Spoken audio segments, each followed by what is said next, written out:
আবির ফারিয়ার দিকে তাকালো। ফারিয়া শুকনো মুখে তাকিয়ে আছে আবিরের দিকে। আবির ফারিয়ার দিকে একটু সরে আসে, মুচকি হেসে বলে, কারক কত প্রকার জানো? 7 প্রকার। শেষ কারকের নাম জানো? সম্প্রদান কারক। সম্প্রদান কারকের অর্থ কি জানো?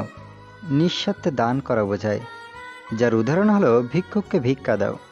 আচ্ছা বলো তো, ভিক্ষুককে আমরা কি নিঃস্বার্থভাবে দান করি? কখনো করি না। আমরা কাউকে নিঃস্বার্থভাবে দান করি না। দানের উদ্দেশ্য হলো সওয়াব পাওয়া। তাহলে কারকের সাথে সম্প্রদানের কোনো মূল্য নেই। আসলে বোঝাতে চেয়েছি, মানুষ আলাদা হলেও সবার একদিক দিয়ে মিল আছে, আর সেটা হলো লোভ, স্বার্থ। পৃথিবীতে মা বাবা বলো আর প্রেমিক বা প্রেমিকা বলো, সবাই লোভী বা স্বার্থপর হয়ে থাকে। কেউ স্বার্থ ছাড়া আপনাকে 5 টাকা দান করবে না। তবে স্বার্থটা ভালোও হতে পারে। আমিও মানুষ, আমারও লোভ আছে। পৃথিবীতে কোনো পুরুষ বলতে পারবে না তার নারী দেহের প্রতি লোভ নেই। সব পুরুষ সুযোগ পেলে নারী দেহের ভালো মতোই ব্যবহার করবে। কিন্তু আমি তো শুধু মানুষ নই, শয়তানরূপী খারাপ মানুষ। তবে আমার নারী দেহের প্রতি লোভ নেই, আছে শুধু টাকার প্রতি। টাকা আমার চাই, আর এই আবির টাকার জন্য এখন যে কোনো কিছু করতে পারে। কোনো মানুষ বুকে হাত রেখে বলতে পারবে না যে টাকার প্রয়োজন নেই। টাকার চাহিদা আমরা নিজেরাই তৈরি করেছি, কারণ আমরা লোভী। আবির কথাগুলো বলে বসা থেকে উঠে দাঁড়ালো। পকেট থেকে টয়নের ভাঙানো টাকা থেকে প্রায় 5টা 1000 টাকার নোট ফারিয়ার দিকে বাড়িয়ে দিল। ফারিয়া স্তব্ধ হয়ে এই ঠুনকো পরিচিত হওয়া ছেলেটার দিকে তাকিয়ে আছে। আবির ফারিয়ার হাত ধরে টাকাটা হাতে গুঁজে দেয়। আবির সেখান থেকে হেঁটে আসতে থাকে। ফারিয়া জোরে বলল, আবির, একটা পোস্টে এত টাকা দিলে তার সাথে রাত কাটাবে না? কোনো ইচ্ছে নেই। কেন? আমি পোস্টে উঠবো না? আমাকে কি গ্রহণ করা যাবে না? এই আবির সম্পূর্ণ আলাদা। কি হয়েছিল তোমার? মানুষ আলাদা হওয়ার পিছনে একটা আকাশ বিশাল কারণ থাকে। সেই কারণটা কি? টাকা। তোমার পিছনের গল্পটা কি? তোমার মতোই, টাকা। টাকায় নেশা, টাকায় পেশা। ফারিয়া আবিরের সাথে এসে হাঁটতে থাকে। দুজনে পাশাপাশি হাঁটছে। প্রীতি বসে আছে ছাদে। আকাশে মেঘ জমেছে। ওর মনটা কেমন যেন একটু খুশি খুশি লাগছে, কিন্তু প্রীতি জানে না ওর খুশি লাগার কারণটা কি। তবে আন্দাজ করেছে অনেক কিছু। কারণ আজকে জানালার পাশে হেলান দিয়ে দুপুরের সময় বসে থাকার ফলে প্রীতির চোখ লেগে যায়। হালকা ঘুম আসে ওর। সেই ঘুমে প্রীতি স্বপ্ন দেখেছে আবিরকে নিয়ে। প্রীতি দেখেছে আবির এসেছে। চিৎকার করে প্রীতির নাম ধরে আবির ডাকছে। প্রীতি দৌড়ে আবিরের সামনে দাঁড়ায়। আবিরের গায়ে কোট টাই পরা। প্রীতিকে দেখে আবির 2 হাত বাড়িয়ে দেয়। প্রীতি দৌড়ে আবিরকে জড়িয়ে ধরে। আবির প্রীতিকে জড়িয়ে ধরে, কানে কানে বলে, ভালোবাসি। তখনই প্রীতির ঘুম ভেঙে যায়। সে চমকে ওঠে, আশেপাশে তাকায়। আবিরের কোনো অস্তিত্ব সে খুঁজে পায় না। আবিরের বাড়ির দিকে তাকায় প্রীতি। বাড়িটা ফাঁকা পড়ে আছে। বুকটা ধক করে ওঠে প্রীতির। পড়াশোনাতে মন দিতে পারছে না ও। বারবার আবিরকে নিয়ে ভাবছে। ওদিকে মায়া বুঝতে পারছে না কি করবে। আবিরকে পারছে না ভুলতে। আবার রিশানকে এখন সে ফেলতেও পারছে না। ভালোবাসাগুলো বড়ই অদ্ভুত হয়ে থাকে। হয়তো আবির মায়াকে ভেবে অনেক কিছুই বলে। একটু কল ওয়েটিং বা ফোন ব্যস্ত পেলে রাগ দেখিয়ে বকাঝকা করা। মায়া এখন অন্যের সংসার সাজাতে ব্যস্ত। তবে আবিরও ব্যস্ত। আবির ব্যস্ত মায়ার সব স্মৃতি আর অতীত কাটিয়ে নতুন কিছু করার। অসুস্থ হলে অনিয়ম করে একবেলা ঔষধ না খেলে গাল ফুলিয়ে কান্না করা মায়া আজ নিজের কোলে অন্যের মাথায় খুব যত্ন করে হাত বুলিয়ে দিয়ে থাকে। একা ঘুমোতে ভয় পেত মায়া, তাই রাত জেগে আবিরকে জ্বালাতো, বিরক্ত করত। এখন সে ভয় পায় না। এখন তো আর একা ঘুমোতে হয় না ওর। আবিরকে না পেলে সুইসাইড করতে চাওয়া মায়াই এখন আলোকিত হয়ে থাকছে অন্যের ঘরে। মায়ার তো আবিরকে ছাড়া চলতো না। আবিরের সাথে কথা বলার জন্য তো কোনো কিছুই ভাবার দরকার হতো না তার। কিন্তু এখন চাইলেই আর কিছুই হবে না। মায়া দীর্ঘ এক নিঃশ্বাস নিল। রিশানের অপেক্ষাতে সে জানালার ধারে বসে আছে। এখন সে আবিরের নয়, রিশানের। রিশান মিলিটারি বেজের সামনে আসে। মেন গেটে নামতে নামতেই কয়েকটা সিসি ক্যামেরা দেখতে পেল। তাড়াতাড়ি ফুটেজগুলো নিলয়ের কম্পিউটারে পাঠিয়ে দেয় রিশান। নিলয় পিসিতে কনভার্ট করে নিল সেখানকার সিসি ক্যামেরার ফুটেজগুলো। নিলয় প্রথমে বুঝতে পারেনি সেখানে কি হচ্ছে। 5 মিনিট পর নিলয় লক্ষ্য করে ফুটেজগুলো কেমন স্থির হয়ে আসছে। লাবণ্য রিশানকে কল দিল। নিলয় ফোনটা হাতে নিয়ে রিশানকে বলল, ক্যামেরার উপরে কোনো কিছু একটা আছে, একবার ক্যামেরাটা চেক করো। ঠিক আছে। নিলয়ের কথা মতো রিশান ক্যামেরা চেক করে। একটি প্রলেপ লাগানো টাইপ ডিভাইস আটকে আছে। রিশান সবগুলো চেক করে। একই রকম ডিভাইস সে ক্যামেরাতে পেল। নিলয় ওর পিসিতে সব কিছুই দেখতে পাচ্ছে। মাসুমকে বলে, ক্যামেরা নিয়ন্ত্রণে এনেছি ঠিক আমার মতো। কিন্তু ভাই তুমি তো হ্যাক করে নিয়েছো, ফুটেজ চেঞ্জ করে দিতে। আর এ কি বাস্তবিকভাবে সব কিছু ঠিকঠাক করে দিয়েছে? তুমি তো ফুটেজ কেটে অ্যাড করে দিতে টাইমের সাথে। আর মিলিটারি বেজের সামনে ক্যামেরাগুলো না হ্যাক হয়েছে আর না নষ্ট করে দিয়েছে। ক্যামেরার সামনে ডিভাইস দিয়ে এমন গ্রাফিক বানানো হয়েছে যা বাস্তবিক না নকল তা বোঝা মুশকিল। এ কোনো সাধারণ হ্যাকার নয়, অনেক বড় লেভেলের হ্যাকার। অর্ককে ফোন দে, দেখ সে কোথায়, আর খোঁজ নিতে বল এমন হ্যাকার কোথায় থাকতে পারে। ঠিক আছে, দেখছি। মাসুম অর্কের নাম্বারে ফোন দিল। অর্ক কম্পিউটারের সামনে বসে আছে, পাশে ওর ফোন রাখা। বাজতে শুরু করেছে। তাকিয়ে দেখে মাসুমের নাম্বার থেকে কল এসেছে। অর্ক ফোন রিসিভ করে। অর্ক, তোকে একটা কোড ম্যানেজ করে দেবো। ওই কোডে সিসি ক্যামেরা নিয়ন্ত্রণ করে হ্যাকার মিলিটারি বেজে অ্যাটাক করেছে। তুই খোঁজ নে ওই হ্যাকার কে, কোথায় পাওয়া যাবে। মানে কখন এসব হয়েছে? একটু আগে হয়েছে, রেড সিগন্যাল বেজে উঠেছে।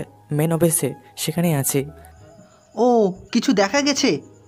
মানে হ্যাকারকে দেখা গেছে? না, হ্যাকারের ছায়াতে দেখা যায়নি। এমনকি গেটের সামনে থেকে অফিসারের ফুটেজ এমনভাবে সাজানো হয়েছে যেন অফিসারের সেখানেই আছে। কিন্তু গেটে কেউ না থাকলেও ক্যামেরাতে সিকিউরিটি দেখা যাচ্ছে। আর এটা ফেক ফুটেজ। বুঝলাম না এত বড় লেভেলের ডিজাইনার আর ইঞ্জিনিয়ার আর হ্যাকার কোথা থেকে আসলো। আচ্ছা, আমি খোঁজ নিচ্ছি, কোডটা পাঠিয়ে দে। অর্ক ফোন কেটে দেয়।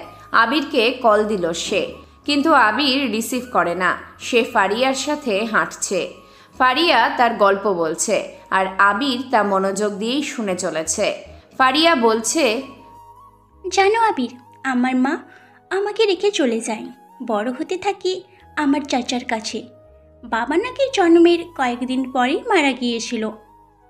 এরপর মা আমাকে ঘরে রেখে চলে যায় আর ফেরেনি। চাচার কাছে বড় হতে থাকি। আমি যখন টেনে পড়ি তখন বুঝতে পারি সে চাচা নয়, আমার সবচাইতে কাছের শত্রু। আমার দিকে তাকিয়ে থাকতো কেমন করে যেন। চাচার বিয়ে করেনি, সে নাকি একটা মেয়েকে ভালোবাসতো, কিন্তু মেয়েটার বিয়ে হয়ে যায়। তারপর তিনি আর কোনো মেয়ের সাথে মেশেনি।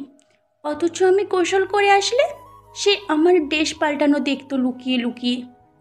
একদিন আমি ড্রেস পাল্টাচ্ছি, চাচা হঠাৎ করে আমার ঘরে আসে। আমার গায়ে তখন মাত্র একটি তলা পেঁচানো। চাচা আমার মুখের দিকে নয়, আমার বুকের দিকে তাকিয়েছিল। আমি চাচার এমন চাহনি আর আগমনের কারণ জানতে চেয়ে জিজ্ঞাসা করি, চাচা আপনি এখানে? আমি ড্রেস পাল্টাচ্ছি। পারিয়া, বাড়িতে আমি আর তুই। যদি তোকে অনেক আদর করি কেউ দেখবে না, তুই কোনো চিৎকার করবি না। মানে এসব কি বলছেন আপনি? সেদিন উনি এসে আমাকে ধাক্কা দিয়ে বিছানায় ফেলে দেয়। চিৎকার করার আগেই আমার গালে কষে একটা থাপ্পড় দেয়। মুখ চেপে ধরে, তারপর আমার গা থেকে তোয়ালেটা খুলে দূরে ফেলে দেয়। এরপর কি হতে পারে বুঝতেই পারছো তুমি। এভাবে 1 মাস চলে আমার ওপর নির্যাতন। আর সহ্য করতে না পেরে একদিন রাতে তিনি আমার রুমে আসে।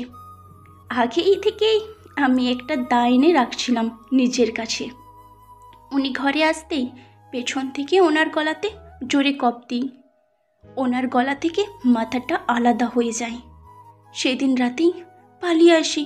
কোথায় যাব, কি করব জানতাম না। কষ্ট করে ঢাকাতে এসে পৌঁছাই। রাস্তার পাশে বসেছিলাম। জীবন নামের একটি লোক আসে আমার পাশে। প্রথমে ভয় পেলেও তিনি আমার সাথে অনেক কথা বলে, আমাকে তার সাথে নিয়ে যায়। জানতাম না জীবন আসলে খারাপ একটা মানুষ। যখন জানি তখন খুব দেরি হয়ে যায়। আমাকে একটা রুমে আটকে রাখে সে। আমাকে দিয়ে তার কলগালের ব্যবসা চলতে থাকে।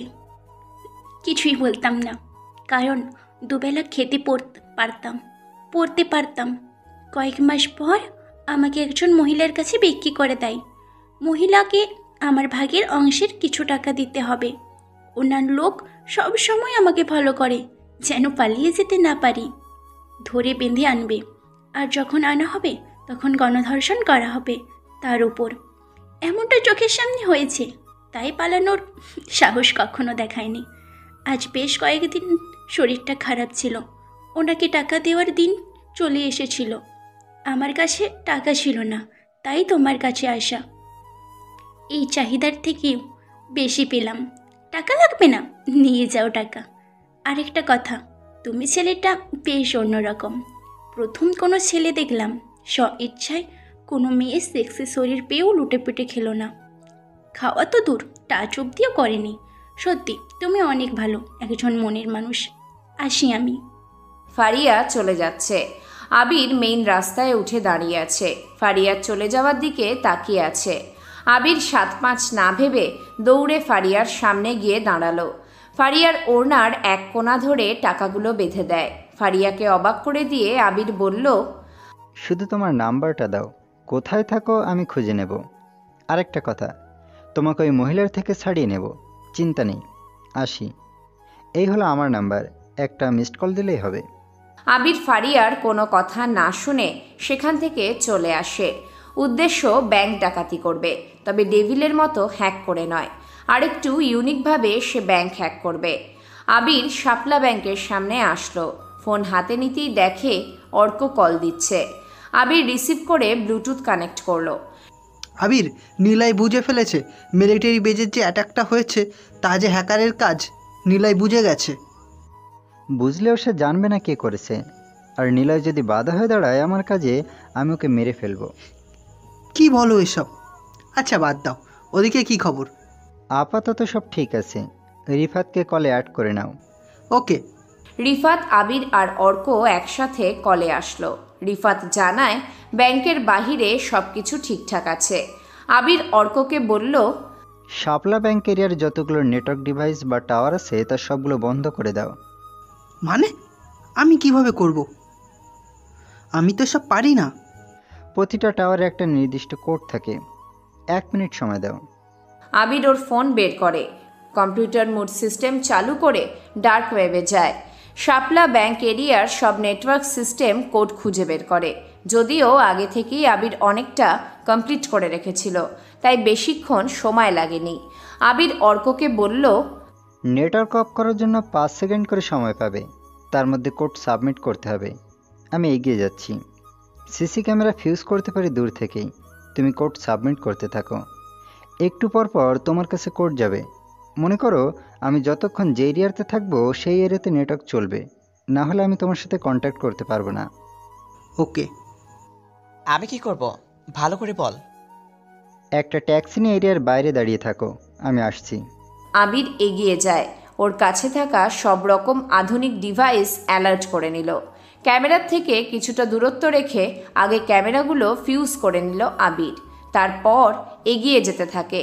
শাপলা ব্যাংকের মেন গেটে আসতেই সিকিউরিটিদের দিকে ক্লোরোফর্ম গ্যাস বুলেট থ্রো করে। সাথে সাথেই তারা অজ্ঞান হয়ে যায়। আবির ব্যাংকের মধ্যে প্রবেশ করে, মুখে মাস্ক। ব্যাংকে প্রবেশ করেই অর্ককে ডান বলার সাথে সাথেই পুরো ব্যাংকের নেটওয়ার্ক সার্ভার অফ করে দিল সে। আবির ব্যাংকের দরজা আটকে দেয়।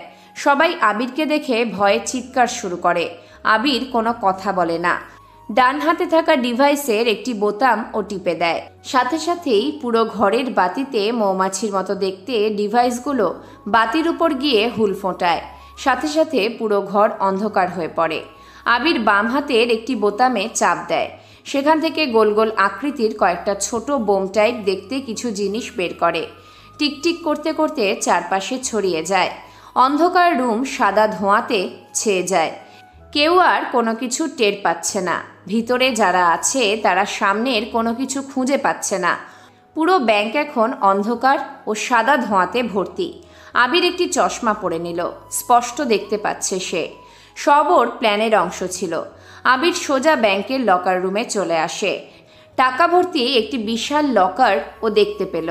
ম্যানেজারের টেবিলে থাকা দুটো ব্যাগ নিয়ে সে লকারের সামনে আসে। আবির চারপাশে তাকায়। লকারের ঠিক উপরে একটি অ্যালার্ম ওয়াচ সাঁটানো। আবির বুঝে যায় ব্যাংকের লকারে ভুল পাস দিলেই অ্যালার্ম বাজবে, আর সেটা সোজা নিলয়ের অফিসে চলে যাবে। তখন বুঝে যাবে ব্যাংকে ডাকাতি করা হচ্ছে। আবির ওর ফোন বের করে। জানে এখানকার নেটওয়ার্ক সে নিজেই নষ্ট করেছে। স্বাভাবিকভাবে ওর ফোনেও নেটওয়ার্ক থাকবে না। সে ফোন আবার পকেটে রাখে। বেল্টের সাথে গোঁজা একটি ওয়্যার কাটার হাতে নিল। অ্যালার্ম সিস্টেমের ওয়্যার খুব সাবধানতার সাথে ও কেটে দেয়, কিন্তু পাসওয়ার্ড না দেওয়া অবধি লক খুলবে না। আবির ওর প্ল্যান বি অনুযায়ী প্যান্টের পকেট থেকে একটি ছোট মোবাইল টাইপ ডিভাইস বের করলো। অন অফ দুটো বোতাম আছে সেটাতে। আবির ডিভাইস চালু করতেই চারটে ছোট ছোট চাকার গাড়ি পিস্তলের গুলির মতো সেখান থেকে বের হতে থাকে। আবির তার আধুনিক ডিভাইস অ্যালার্ট করে দেয়। গাড়ির চাকার মতো সেগুলো লকারের সাথে আটকে যায়। আবির তার ফোনের সাহায্যে চাকাগুলো কন্ট্রোল করে। লকারটি চালিয়ে সে বের হয় রুম থেকে। ব্যাংকের মেইন দরজার কাছে আসে আবির। তখনও পুরো ব্যাংক ধোঁয়াতে ভর্তি। আবির মাস্কটি ঠিকমতো মুখে পুরে নিল। তারপর ক্লোরোফর্ম স্প্রে করে সে ব্যাংক থেকে বের হয়। ব্যাংকের মধ্যে এতক্ষণ কি হচ্ছিল বাইরের কেউ জানে না। আবির তাড়াতাড়ি ফোনের সাহায্যে লকার বাইরে আনে। আশেপাশের সাধারণ জনগণ কেবল আবিরের দিকেই বোকার মতো তাকিয়ে আছে। মেইন রাস্তার পাশে একজন পিকআপ ভ্যানের ড্রাইভার পিকআপ সহ গাড়ি নিয়ে দাঁড়িয়েছিল তার কাজে। আবির তাড়াতাড়ি ওর দিকে এগিয়ে যায়। তারপর রিশান দৌড়ে আসে অফিসে। নিলয়রা ওর দিকে তাকায়। রিশানের চোখে মুখে চিন্তার ছাপ অনেক বেশি। হাঁপাতে হাঁপাতে বলে, সব কিছু কন্ট্রোলের বাইরে চলে গেছে। শাপলা ব্যাংকের ডাকাতি হয়েছে। লকার শুধু উধাও হয়ে গেছে। রাস্তার পাশে পিকআপ ড্রাইভার আহত হয়ে পড়ে আছে। মাত্রই জানলাম আমি। রিশান কথাগুলো শেষ করতেই সেখানে সিকিউরিটি অ্যালার্ম বেজে ওঠে। ব্যাংক ম্যানেজারের জ্ঞান ফিরতেই সে মাত্র অ্যালার্ম বাজিয়ে দেয়। রিশান লাবণ্যকে নিয়ে বের হতে যাবে। নিলয় তাদেরকে আটকায়। রিশান কৌতূহলী হয়ে জিজ্ঞাসা করে, কি হয়েছে? ওখানে তোমাদের কারো যাওয়ার দরকার নেই। যে ব্যাংক ডাকাতি করেছে সে এখন ওখানে নেই। এমনি সাধারণ পুলিশদেরকে পাঠিয়ে দাও। আমি যাই। ওখানকার সিসি ক্যামেরাতে কি দেখা যাচ্ছে সেটা তো জানতে পারবো। হা হা, ওখানে যেয়ে তুমি কিছুই পাবে না। বরং সেখানকার কোডটা আমাকে দাও। আমি এখান থেকেই বলে দিচ্ছি সেখানে সব ঠিক আছে নাকি পাল্টাচ্ছে। তুমি যে দেখবে ক্যামেরা ব্লক করা হয়েছে। আর প্রমাণ হিসাবে বেগুন ছাড়া কিছুই পাবে না লাবণ্য। তার মানে তুমি কি বলতে চাইছো? সে শুধু ব্যাংকের ডাকাত না, একজন হ্যাকারও। হয়তো আমার মতো। তোমার মতো না, সে অনেক ডেঞ্জারাস। তার ক্যামেরার ক্যাপ লাগানো স্টাইল আর বুদ্ধি দেখে আমি অবাক হয়েছি। এ কোনো ডেভিল বা ব্ল্যাক কোবরার মতো কোনো হ্যাকার না। সে চালাক একজন ডেঞ্জারাস সহ। তাকে কি আটকানো যাবে না? চেষ্টা তো করাই যায়। ভাবতে হবে। এখন আপাতত ইনভেস্টিগেশন শুরু করা হোক। অর্ককে ডাক দে মাসুম। ওকে ভাই। এদিকে আবির পিকআপ চালিয়ে সেই জঙ্গলের মধ্যে আসে। অর্ক নেটওয়ার্ক সিস্টেম চালু করে দিয়েছে অলরেডি। আবির তাড়াতাড়ি রিফাতকে সেখানে কল দিয়ে ডাকে। অর্ককে আবির ফোন দেয়, কিন্তু অর্ক ওয়েটিংয়ে থাকে। থাকারই কথা, কারণ নিলয় তাকে ফোন করেছে। অফিসে ডাকছে তাকে। নিলয়ের সাথে অর্ক কথা বলার সময় অর্ক দেখে আবির তাকে কল করেছে। নিলয়কে সে বলে, ভাই আমি আসছি একটু পরেই। অর্ক ফোন কেটে দেয়। আবিরের ফোন রিসিভ করে সে। আবির তাকে জানায় জঙ্গলের মধ্যে চলে আসতে। অর্ক তাড়াতাড়ি বাড়ি থেকে বের হয়। নিলয় অনেকটাই অবাক হয়েছে অর্কের এমন কাজে, কারণ অর্ক কখনো নিলয়ের সাথে পুরো কথা শেষ না করে ফোন কাটেনি। কিন্তু আজ যেন অর্কের বেশ তাড়া আছে। অর্ক তাড়াতাড়ি বের হয় বাড়ি থেকে। আবিরের দেওয়া লোকেশনে সে চলে আসে। আবির জঙ্গলের মধ্যে দাঁড়িয়ে আছে। রিফাত আসলো ওর কাছে। কিছু সময় পর অর্ক আসে। রিফাত আর অর্ক এসে দেখে বিশাল একটি ব্যাংকের লকারের পাশে আবির দাঁড়িয়ে আছে। অর্ক তাড়াতাড়ি লকারের কাছে যায়। একটি পাসওয়ার্ড শো আপের অপশান দেখতে পায় সে। অর্ক সেখানে গিয়ে দাঁড়াতেই আবির বলল, লকটি বোম দ্বারা নিয়ন্ত্রিত। ভুল পাস 3বারের বেশি দিলে ব্লাস্ট হয়ে সামনে দাঁড়িয়ে থাকা মানুষটি উড়ে যাবে, কিন্তু লকারের কোনো ক্ষতি হবে না। একবার ব্লকে পড়লে আগামী 1 মাস লকার খোলা অসম্ভব, কিন্তু আমার মতো ভিলেনের কাছে এটা 10 মিনিটের ব্যাপার। ব্যাংকে কত কোটি টাকা থাকবে? শাপলা ব্যাংকের তথ্য অনুসারে লকার আছে এখন প্রায় 100 কোটি টাকার মতো। এত টাকা সব আমাদের? সব তোদের। আবির আর কিছু বলে না। সে ওর ফোন বের করে, পাসওয়ার্ড খোলার চেষ্টা করতে থাকে। ওদিকে নিলয় অনেকটাই অবাক হয়ে আছে। কে এই ভিলেন? ভিলেন কেন এমন করছে? আসলে সে কি চায়? নিলয় সহ ওর সাথে থাকা সবাই কথাগুলো ভাবছে। নিলয় রুম থেকে বের হলো, নেহার সামনে আসে। কোথায় যাচ্ছ তুমি? ব্যাংকের সামনে। আমি সেখানে না গেলে কিছুই বুঝতে পারবো না। কিছু একটা ঘটতে যাচ্ছে হয়তো, কিন্তু আমি আন্দাজ করতে পারছি না। কেউ তো আছে যে গোপনে টেকনোলজি চরম ব্যবহার করছে, আর করবেই। তাকে থামাতেই হবে আমার। আমরা সবাই আসছি তোমার সাথে। আপাতত তোমরা সবাই যে যার মতো করে বাড়ি চলে যাও। এলান আর আমি যাব, প্লিজ। নিলয় চুপ থেকে এলানকে বের হয়ে আসতে বলল। সবাইকে অফিসে রেখে নিলয় বের হয়। দুজনে শাপলা ব্যাংকের দিকে যেতে থাকে। অপরদিকে আবির কাউন্টডাউন শুরু করে দিয়েছে। এটাই শেষবার পাসওয়ার্ড দেওয়া, কারণ অলরেডি সে 2বার দিয়ে ফেলেছে। আর বরাবরই কোনো না কোনো কারণে পাসওয়ার্ড ইনভ্যালিড হয়ে যায়, কিন্তু এবার আবির তা হতে দেবে না। 1 2 3 বলতেই ধপ করে একটা শব্দ হলো। ব্যাংকের টাকা ভর্তি সিন্দুক খুলে ফেলল। তাকিয়ে দেখে সেখানে টাকা সাজিয়ে রাখা আছে। অর্ক তাড়াতাড়ি 2 হাত দিয়ে টাকা বের করে নাকের কাছে টাকা নিয়ে গন্ধ শুকতে থাকে। আবির মুচকি হাসে। রিফাত প্রশ্ন করে, তুই হাসিস কেন? মানুষ দুটো জিনিসের গন্ধে বেশি আকৃষ্ট হয়। প্রথমটা হলো টাকা, আর দ্বিতীয়টা হলো ভালোবাসা আবদ্ধ থাকা প্রেমিক বা প্রেমিকার শরীর। তুই কোন গন্ধে আকৃষ্ট হয়েছিস? রক্তের। কুকুরগুলো দেখেছিস? রাস্তার পাশে পড়ে থাকা রক্তের গন্ধে চারপাশে ভিড় জমায়। জিভ দিয়ে রাস্তায় পড়ে থাকা রক্তগুলো চেটে পুটে খায়। কুকুরগুলো ঘেউ ঘেউ করে না। একটা শকুন যখন পচা মাংসের গন্ধে নিচে নেমে আসে, সে নীরবে মাংস খুবলে খায়। পৃথিবীতে সবচাইতে নিম্নমানের অহংকার হলো চেহারা নিয়ে গর্ব করা, শরীর নিয়ে গর্ব করা। আমরা মানুষের শরীরের আকর্ষণে কাছে আসি। এই শরীর তো একটি কাঠির মতো। চামড়াটা কেবল একটা কস্টিউম। সৃষ্টিকর্তা এই কস্টিউমকে সাদা প্রলেপ আর কালো প্রলেপ দিয়ে লেপে দিয়েছে, আর তাতেই কত না বড়াই করি। মৃত্যুর কয়েকদিন পরে মানুষের শরীরের কিছু জায়গা সবুজ হয়ে যায়। মানুষের অঙ্গে থাকে এনজাইমগুলো নিজেদের হজম করা শুরু করে। সাধারণত ব্যাকটেরিয়াদের সাহায্য নিয়ে মানুষদের পচতে থাকা শরীর থেকে দুর্গন্ধ বের হয়, কারণ সেখানে পিউট্রেসাইন সৃষ্টি হয়। মৃত্যুর কয়েক সপ্তাহ পরে মানুষের শরীরের 60% সুককীটেরা হজম করে ফেলে। মানুষের রং তখন বেগুনি থেকে কালো হতে থাকে, কারণ ব্যাকটেরিয়ারা মানুষের মৃতদেহকে পচাতে থাকে। মানুষের শরীর যদি 50 ডিগ্রি ফারেনহাইট তাপমাত্রায় রাখা হয়, 4 মাসের মাথায় তার শরীরের নরম কলা পচে যাবে, আর শেষ পর্যন্ত বাকি থাকবে আপনার কঙ্কাল। কি হলো তোর? এভাবে কথা বলছিস কেন? নেশায়, তবে টাকার নয়, রক্তের নেশায়। আমি সাইকো হয়ে গিয়েছি। থাম তো, চল টাকা নিয়ে চলে যাই। আমি তো টাকা নেব না, এগুলো সব তোদের জন্য। শুধু সেখান থেকে 5 কোটি টাকা আমার লাগবে। মাত্র 5 কোটি টাকা? 100 কোটি টাকার মধ্যে হিসেব করলে তুই পুরোটাই নিতে পারিস। 5 কোটি টাকা দিয়ে কি হবে? নিয়াজ আর মুয়াজ চাচার মুখের উপর ছুঁড়ে মারবো। একটি পিস্তল কিনবো, একটি ছুরি, একটি বেসবল স্টিক আর একটি হাতুড়ি। কি? ওরা দুজনেই লাফ দিয়ে ওঠে আবিরের কথাগুলো শুনে। আবিরের চোখের দিকে তাকায় ওরা। আবিরের চোখে অন্য কিছু দেখতে পাচ্ছে। আবির কোনো কথা বলল না। সে অ্যাকাউন্ট থেকে 5 কোটি টাকা নিয়ে চলে আসে সেখান থেকে। নিলয় এলান ব্যাংকের সামনে আসলো। রাত 12টা পার হয়ে গেছে। ঢাকার শহর, রাত 12টা কিছুই না। রাতের শহরটা চাকচিক্য মনে হলেও ফুটপাতে থাকা মানুষগুলোর ভিতরের কষ্ট কিছু মানুষদের ঘুমাতে দেয় না। নিলয় ব্যাংকের সামনে এসে দেখে অনেকগুলো পুলিশ এখানে। এলান বলে, can I go inside? No, because the police will not allow ordinary people like us to enter. হো, আই আন্ডারস্ট্যান্ড।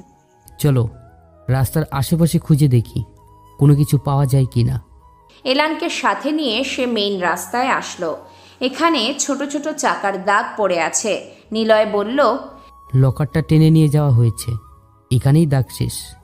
তার মানে গাড়িতে এখান থেকেই তোলা হয়েছে। তাহলে ডান দিকে নিয়ে যাওয়া হয়েছে। চলো এগিয়ে যাওয়া যাক। নিলয় আর এলান এগিয়ে যেতে থাকে গাড়ি নিয়ে। কিছু দূর আসতেই একটি বিশাল ব্রিজ দেখতে পেল। নিলয়ের পরিচিত এই ব্রিজটি। ব্রিজের কাছে এসে সে গাড়ি ব্রেক করে। ব্রিজের ওপর গাড়ি থেকে নেমে দাঁড়ালো। একজন বৃদ্ধ আর বৃদ্ধার কথা মনে পড়তে থাকে নিলয়ের। ব্রিজের কিনারায় গিয়ে সে পানি দেখতে থাকে। হঠাৎ এলান বলল, বস, লুক অ্যাট দ্যাট। নিলয় এলানের হাতের ইশারা বরাবর তাকালো। ব্রিজের এক প্রান্তে একটি মেয়ে ব্রিজের উপরে একদম কিনারাতে দাঁড়িয়ে পানিতে ঝাঁপ দেওয়ার চেষ্টা করছে। নিলয় আর এলান দৌড়ে গাড়িতে এসে বসে। গাড়ি স্টার্ট করে মেয়েটার দিকে যাওয়ার প্রস্তুতি নিল। ঠিক এমন সময় একটি বিশাল গতিতে আসা বাইক ওদের গাড়িকে পাস করে মেয়েটার কাছে গিয়ে জোরে ব্রেক করে। বাইকের পিছনের চাকা কিছুটা উপরে উঠে যায়। এলান বিড়বিড় করে বলে, wow, what a stand. Niloy গাড়ি চালিয়ে দ্রুত সেখানে আসে। বাইকে থাকা ছেলেটা তাড়াতাড়ি মেয়েটার কাছে যায়। হাত ধরে টেনে নিচে নামিয়ে ঠাস করে একটা চড় বসিয়ে দিল গালে। নিলয়েরা গাড়ি থামিয়ে ওদের দিকে আসতে থাকে।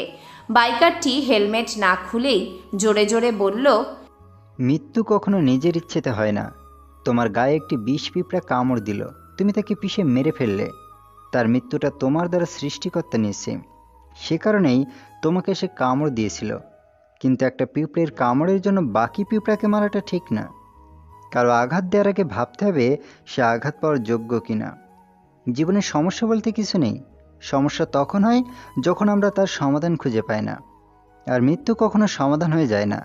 বিশেষ করে নিজের মৃত্যু নিজে নেওয়ার ব্যাপারটা তো কখনো সমাধানের পর্যায়ে পড়ে না। প্রেমে কষ্ট পেলে সুইসাইড করি, নানা ক্রাইসিসের মধ্যে জীবন পার হতেই পারে।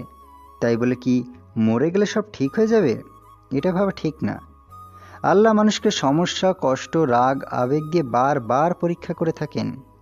তাই বলে কি আমরা দাজ্জালের অনুসারী হব, নিজেকে মেরে ফেলব?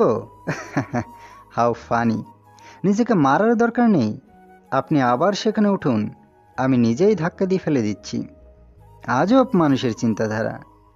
মেয়েটি হেলমেট পরিহিত লোকটার দিকে কান্না ভরা দৃষ্টিতে তাকিয়ে আছে। লোকটার গায়ে কালো শার্ট, কালো প্যান্টের সাথে হাই কনভার্স শু, নতুন কেনা বাইক। লোকটির সামনে তাকালো। দুজন লোক এগিয়ে আসতে থাকে সেদিকে। মেয়েটি কাঁদছে। নিলয় আর এলান লোকটার বলা কথাগুলো শুনছিল। নিলয় অবাক হয়ে ভাবে লোকটার কথাগুলো। লোকটা নিলয়দেরকে আসতে দেখে চলে আসার প্রস্তুতি নিচ্ছিল। কয়েক পা চলে আসতেই নিলয় পিছন থেকে ডাকে তাকে, এই যে শুনুন।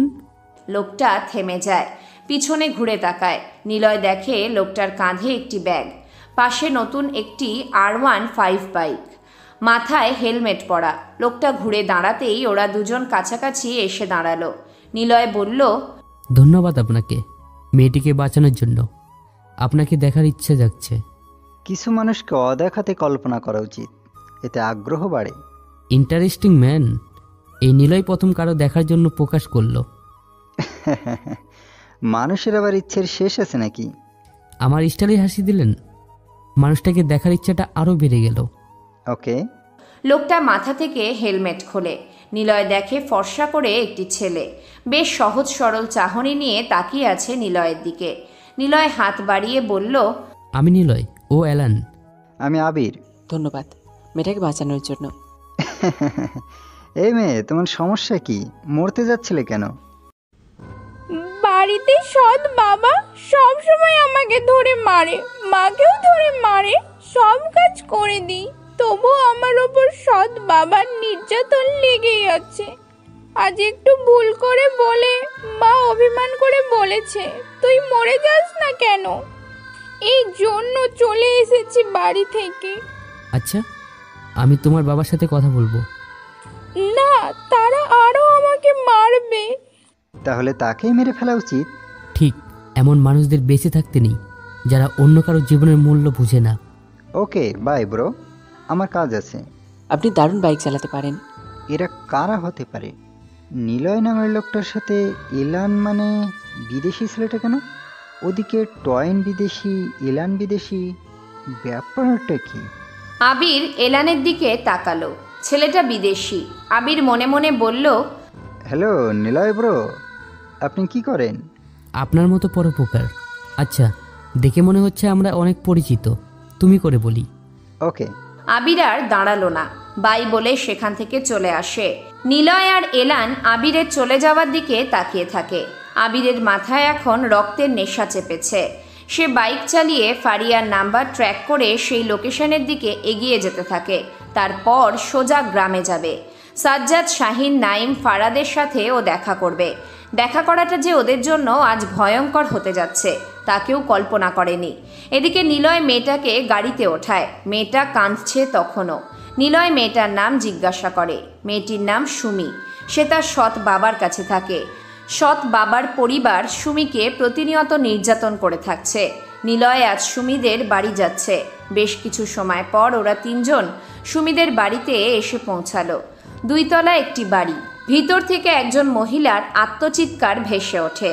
সুমি গেটের কাছে দাঁড়িয়ে কেঁদে কেঁদে বলল, ওরা আমার মাকে মারছে।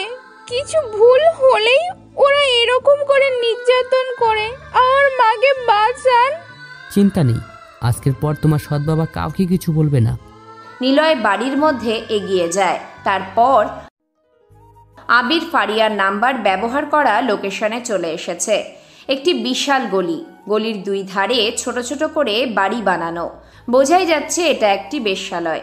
বাড়ির সামনে মেয়ে দাঁড়ানো। এক একজন পুরুষ আসছে। যাকে ভালো লাগছে মেয়ে নিয়ে তার ঘরে চলে যাচ্ছে। আবির বাইক রেখে গলির মধ্যে প্রবেশ করলো। তারপর আবির বাইক চালাচ্ছে। এতক্ষণে পুরো দেশে ছড়িয়ে গেছে খবরটা যে শাপলা ব্যাংকে 100 কোটি টাকা ডাকাতি হয়েছে। কিন্তু কে করেছে তার কোনো হদিশ কেউ পাচ্ছে না। কে বা কারা করেছে সেটাও কেউ জানে না। কারণ ব্যাংকের আশেপাশে সহ ব্যাংকে থাকা সব রকম সিসি ক্যামেরা ড্যামেজ করে নিয়েছে। সবাই বুঝে গিয়েছে ডাকাতিটা প্ল্যান করেই করা হয়েছে। আর এর পিছনে একজন বড় মাপের হ্যাকার আছে। কয়েক বছর আগের ঘটনার পুনরাবৃত্তি ঘটতে যাচ্ছে। তবে এবার ডেভিলের জায়গাতে হ্যাক করছে ভিলেন। আর ভিলেন আরও বেশি ভয়ঙ্কর। আরিয়া বসে আছে, পাশে আমান বসে আছে। ওদের আশেপাশে কয়েকজন লোক দাঁড়ানো। সামনে কাজী সাহেব বসা। আর ওরা সবাই কাজী অফিসের মধ্যে বসে আছে। আমান একজন পতিতাকে বিয়ে করছে। আরিয়া আমানের এমন মহৎ স্বভাবটা খুব বেশি পরিমাণে ভালোবেসে ফেলেছে। আমান আরিয়ার হাত ধরল।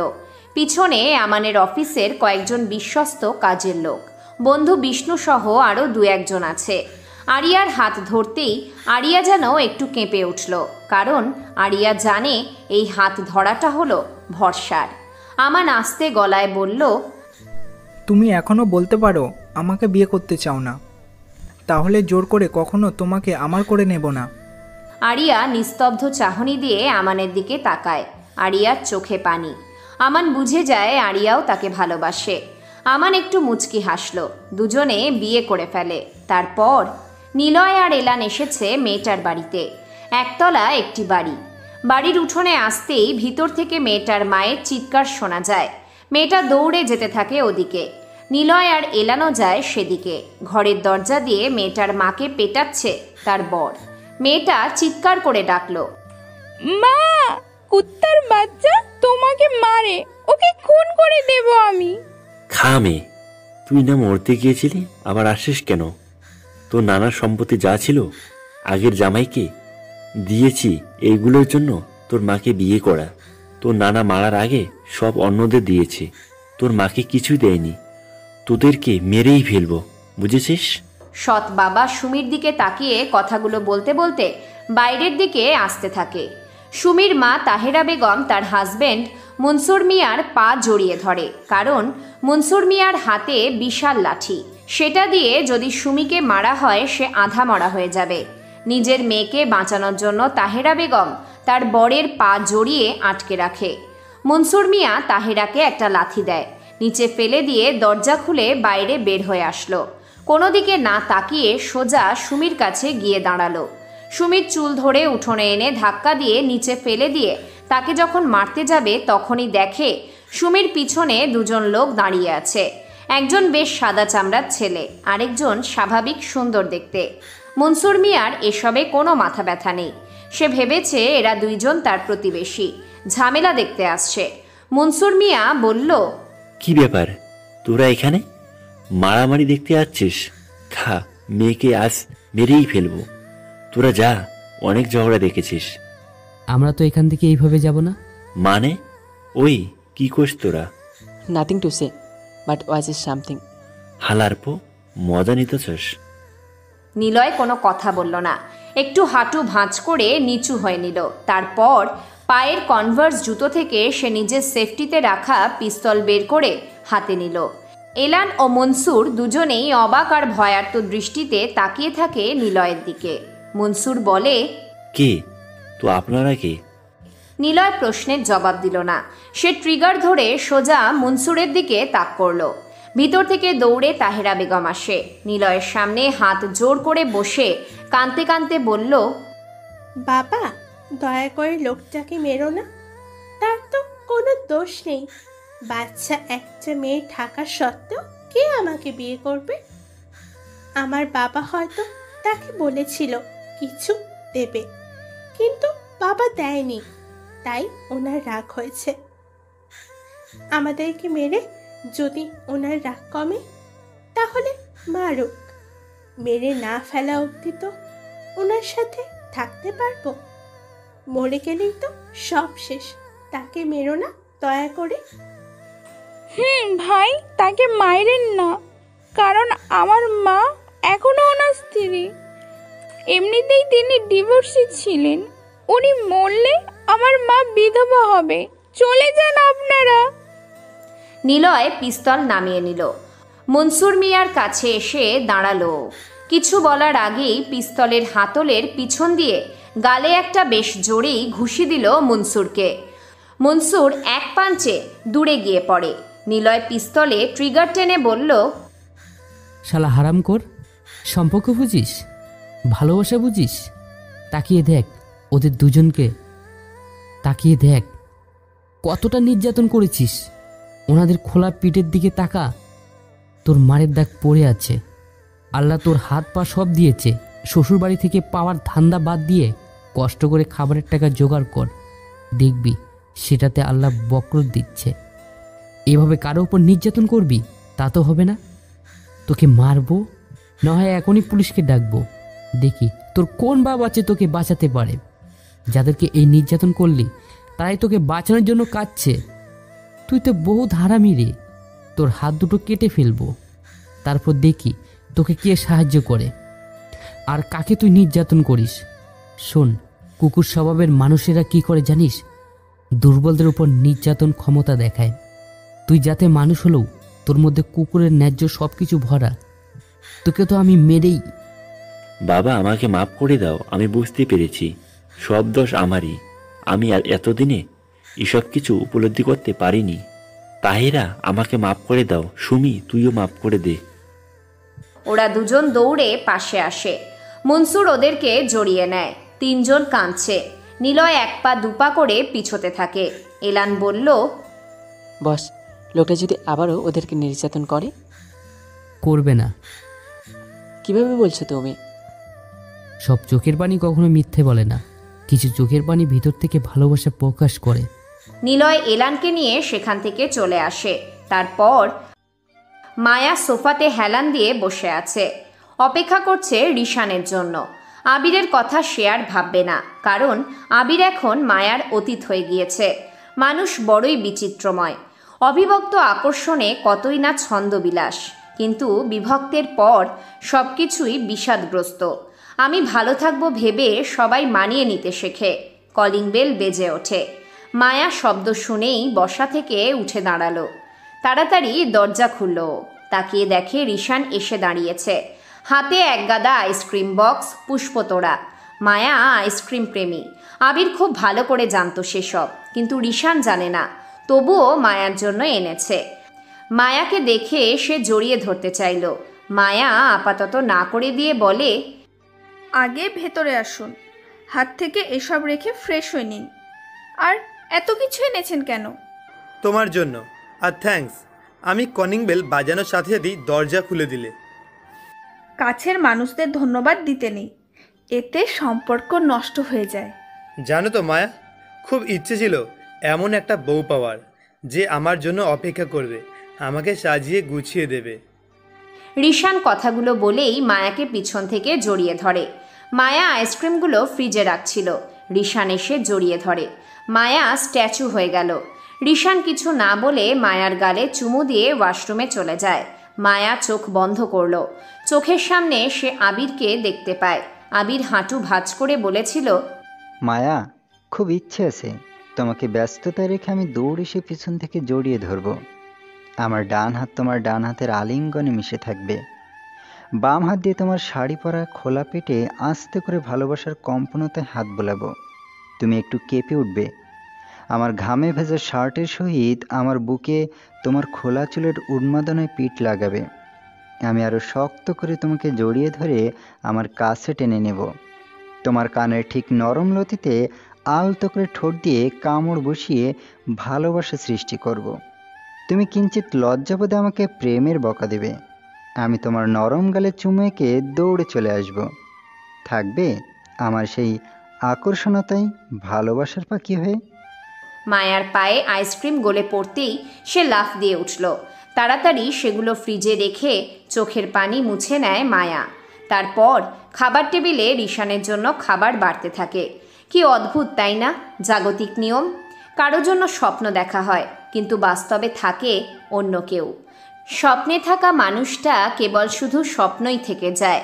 মানুষ হত্যা করলেও তার স্মৃতি হত্যা কখনো করা যায় না। আবির ফারিয়ার গলির মধ্যে প্রবেশ করে। এগিয়ে আসতে থাকে ও।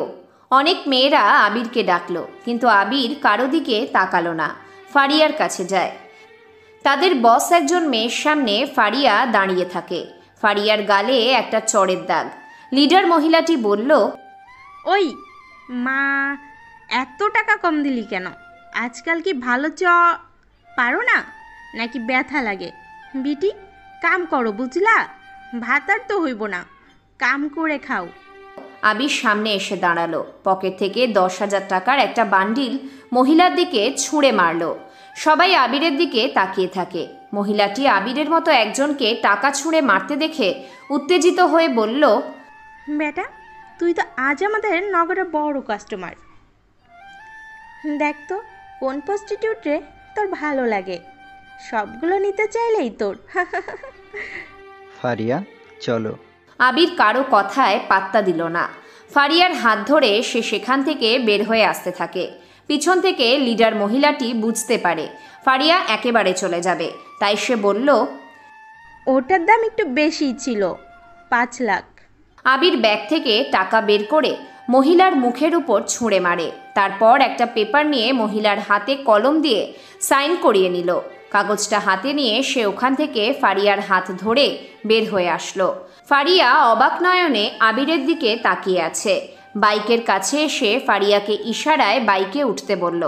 সেখান থেকে বের হয়ে আবির শহর ছেড়ে বেশ কিছু দূর একটি ছোট শহরে নিয়ে আসলো। ফারিয়াকে গাড়ি থেকে নামালো আবির। ফারিয়া এতক্ষণ কোনো কথা বলেনি। সে শুধু অবাক হয়েই আবিরের কথা ভেবেছে। ফারিয়াকে বাইক থেকে নামিয়ে সে সামনে দাঁড়ালো। ফারিয়া বলল, এসব কি হচ্ছে? আমি কিছুই বুঝতে পারছি না। ফারিয়া, আমি একটা মেয়েকে ভালোবাসতাম। কয়েক মাস হলো তার বিয়ে হয়ে গেছে। মানুষ হত্যা করলেও তার স্মৃতি হত্যা করা যায় না।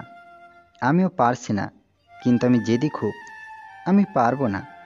যাই হোক, আমার ব্যাপারে অজানায় থাকুক। কিছু মানুষ আসে যারা খুবই স্পেশাল হয়ে থাকে, আর সেই স্পেশাল মানুষগুলো সবার থেকে আলাদা হয়। মাকড়সা তার জাল অ্যাবান্ডন জায়গাতে কেন বানায় জানো? কারণ তার জাল যেন কেউ নষ্ট না করে। মানুষ কেন কাউকে ভালোবাসে জানো? কারণ মনের খোরাক পূরণে। কিছু মানুষ ভিন্ন রকম, আর সেই ভিন্ন রকম মানুষদের ব্যাপারে অজানা থাকা ভালো। সবাই তো তার পরিচয় বাড়িয়ে বাড়িয়ে বলে, আর এই আবির কখনো তার পরিচয় বলে না। সবাই প্রকাশ্যে হিংস্রতা দেখায়, আর আমি দেখাই সবার আড়ালে। এই নাও টাকা, এখানে 1 কোটি টাকা আছে। এই ছোট শহরে যে কোনো একটি বাড়ি তুমি পেয়ে যাবে, থাকবে। শোনো, জীবন কখনো কারোর জন্য থেমে থাকে না। জীবন কোনো একটা সেন্টেন্স বা বাক্য নয় যে তাকে ফুলস্টপ দিয়ে থামিয়ে দেবে। জীবন হলো একটা আলো, দিনেও জ্বলে রাতেও জ্বলে। তাই সেই আলোকে নিভতে দেওয়া উচিত না। জীবনকে বারবার গুছিয়ে নিতে পারা মানুষগুলো হয় দার্শনিক। জীবন শুরু করো। ভালোর উদ্দেশ্যে কিছু খারাপ গোপন রেখে মিথ্যে বলে নতুন করে বাঁচাটা অন্যায় না। অন্যায় হলো নিজেকে তিলে তিলে মেরে ফেলা। সময় হলো তোমার কাজের ব্যবস্থা হয়ে যাবে, চিন্তা নেই। তোমার মতো বাকি সব মেয়েদেরকে ঠিকই নতুন করে জীবন শুরু করিয়ে দেব ইনশাল্লাহ। ভালো থেকো। আরেকটা কথা, প্রিয় মানুষ চলে গেলে জীবন থেকে তাকে ডাকবে না, ডাকবে তখনই যখন তুমি তাকে আজীবন ধরে রাখার ক্ষমতা অর্জন করবে। ভালো থেকো। হয়তোবা আবার নয়তোবা দেখা হবে। আবির বাইকে বসলো। হেলমেট পরে সে সেখান থেকে ফুল স্পিড তুলে চলে আসে। আবিরের এখন একটাই উদ্দেশ্য, সাজ্জাদ, হায়দার, হান্নুদেরকে মেরে ফেলবে। তারপর সে নিজেই নিজের সত্তাকে মেরে ফেলবে। কিন্তু তার আগে তার মা আর বোনের শুয়ে থাকা জায়গাটা নিয়ে নেবে। ভোর হতে আরেকটু সময় বাকি। পুরো দেশ এখন একটা খবরে আঁতকে উঠেছে, ব্যাংক ডাকাতি।